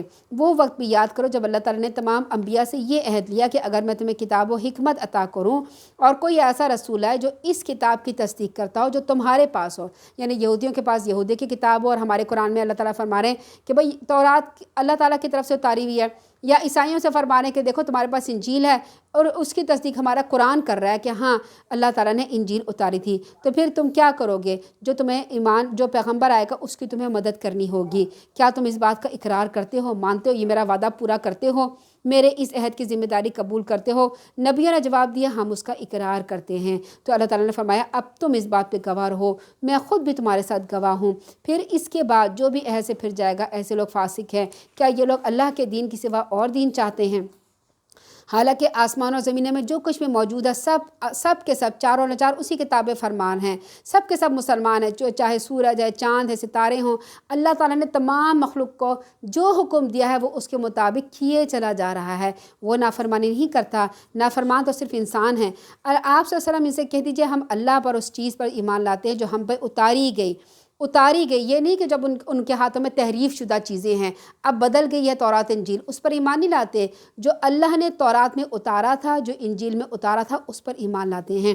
اور ان کتابوں پہ بھی جو سیدنا موسیٰ، عیسیٰ، دوسرے پیغمبر علیہ السلام اور دوسرے پیغمبروں کو ان کے رب کی طرف سے دی گئی، ہم ان کے درمیان فرق نہیں کرتے، ہم اللہ تعالیٰ ہی کے فرما بردار ہیں۔ جو شخص اسلام کے سوا دوسرا دین چاہے گا اسے ہرگز قبول نہیں کیا جائے گا، وہ آخرت میں نقصان اٹھانے والا ہوگا۔ ایسے لوگوں کو اللہ کیوں ہدایت دے سکتا ہے جنہوں نے ایمان لانے کے بعد کفر کیا، حالانکہ وہ خود گواہی دے چکے تھے کہ یہ رسول حق ہیں اور ان کے پاس اس بات کے واضح دلائل بھی آ چکے تھے۔ یعنی یہودیوں کو بہت اچھی طرح پتہ تھا کہ یہ اللہ کے رسول سچے ہیں اور یہ قرآن سچا ہے، کیونکہ ان کی تورات میں واضح نشانیاں دی گئی تھیں۔ اللہ تعالیٰ ایسے ناانصاف لوگوں کو ہدایت نہیں دیتا، اور ایسے لوگوں کا بدلہ یہی ہو سکتا ہے کہ ان پر اللہ کی بھی لعنت ہو، فرشتوں کی بھی، اور سب لوگوں کی لعنت ہو۔ وہ عذاب میں ہمیشہ مبتلا رہیں گے، یہ عذاب ان سے ہلکا نہ کیا جائے گا، نہ انہیں مہلت دی جائے گی۔ ہاں اس کے بعد جن لوگوں نے توبہ کی، اپنے اصلاح کر لیا، وہ بچ سکتے ہیں، کیونکہ اللہ تعالیٰ بہت بخشنے والا، رحم کرنے والا ہے۔ مگر جن لوگوں نے ایمان لانے کے بعد کفر اختیار کیا، پھر کفر میں بڑھتے چلے گئے، ان کی توبہ ہرگز قبول نہ کی جائے گی۔ حقیقتاً ایسے ہی گمراہ لوگ ہیں جو لوگ کافر ہوئے پھر کفر ہی کی حالت میں مر گئے، اگر وہ زمین بھر سونا بھی دیں گے کہ چھوٹ جائیں تو ان سے ہرگز قبول نہیں کیا جائے گا۔ یہی لوگ ہیں جنہیں دکھ دینے والا عذاب ہوگا اور ان کا کوئی بھی مددگار نہ ہوگا۔ صدق اللہ العظیم۔ سبحانک اللہم و بحمدک نشہد ان لا الہ الا انت نستغفرک و نتوب الیک۔ یا رب العالمین، یا ارحم الراحمین، یا رب العالمین ہمیں رب العالمین اپنے احکامات کو ماننے والا بنا دے۔ یا رب العالمین ہمارے گناہوں کو معاف فرما دے۔ یا رب العالمین ہمیں خلوص نیت کے ساتھ صدقہ خیرات زکوٰۃ کرنے کی توفیق عطا فرما دے۔ یا رب العالمین ہمارے تمام نیک اعمال کو قیامت کے دن ضائع ہونے سے بچا لے۔ یا رب العالمین ہمیں گناہوں سے بچا لے، ایسے اعمال کرنے سے، ایسے برے اعمال سے ہمیں بچا لے جو ہماری نیکیوں کو کھا جائیں۔ یا رب العالمین ہمیں نیکیاں کرنے اور ان کو برقرار رکھنے کی توفیق عطا فرما۔ یا رب العالمین ہمیں اپنے والدین کے لیے بہترین صدقہ جاریہ بنا دینا۔ یا رب العالمین ہمارے اولادوں کو اپنا فرما بردار بنانا، اپنے والدین کا فرما بردار بنانا، نیک بنانا، اچھا بہترین مسلمان بنانا۔ آمین ثم آمین۔ ہماری اولاد کو، ہماری نسلوں کے لیے، ہمارے لیے بہترین صدقہ جاریہ بنا دینا۔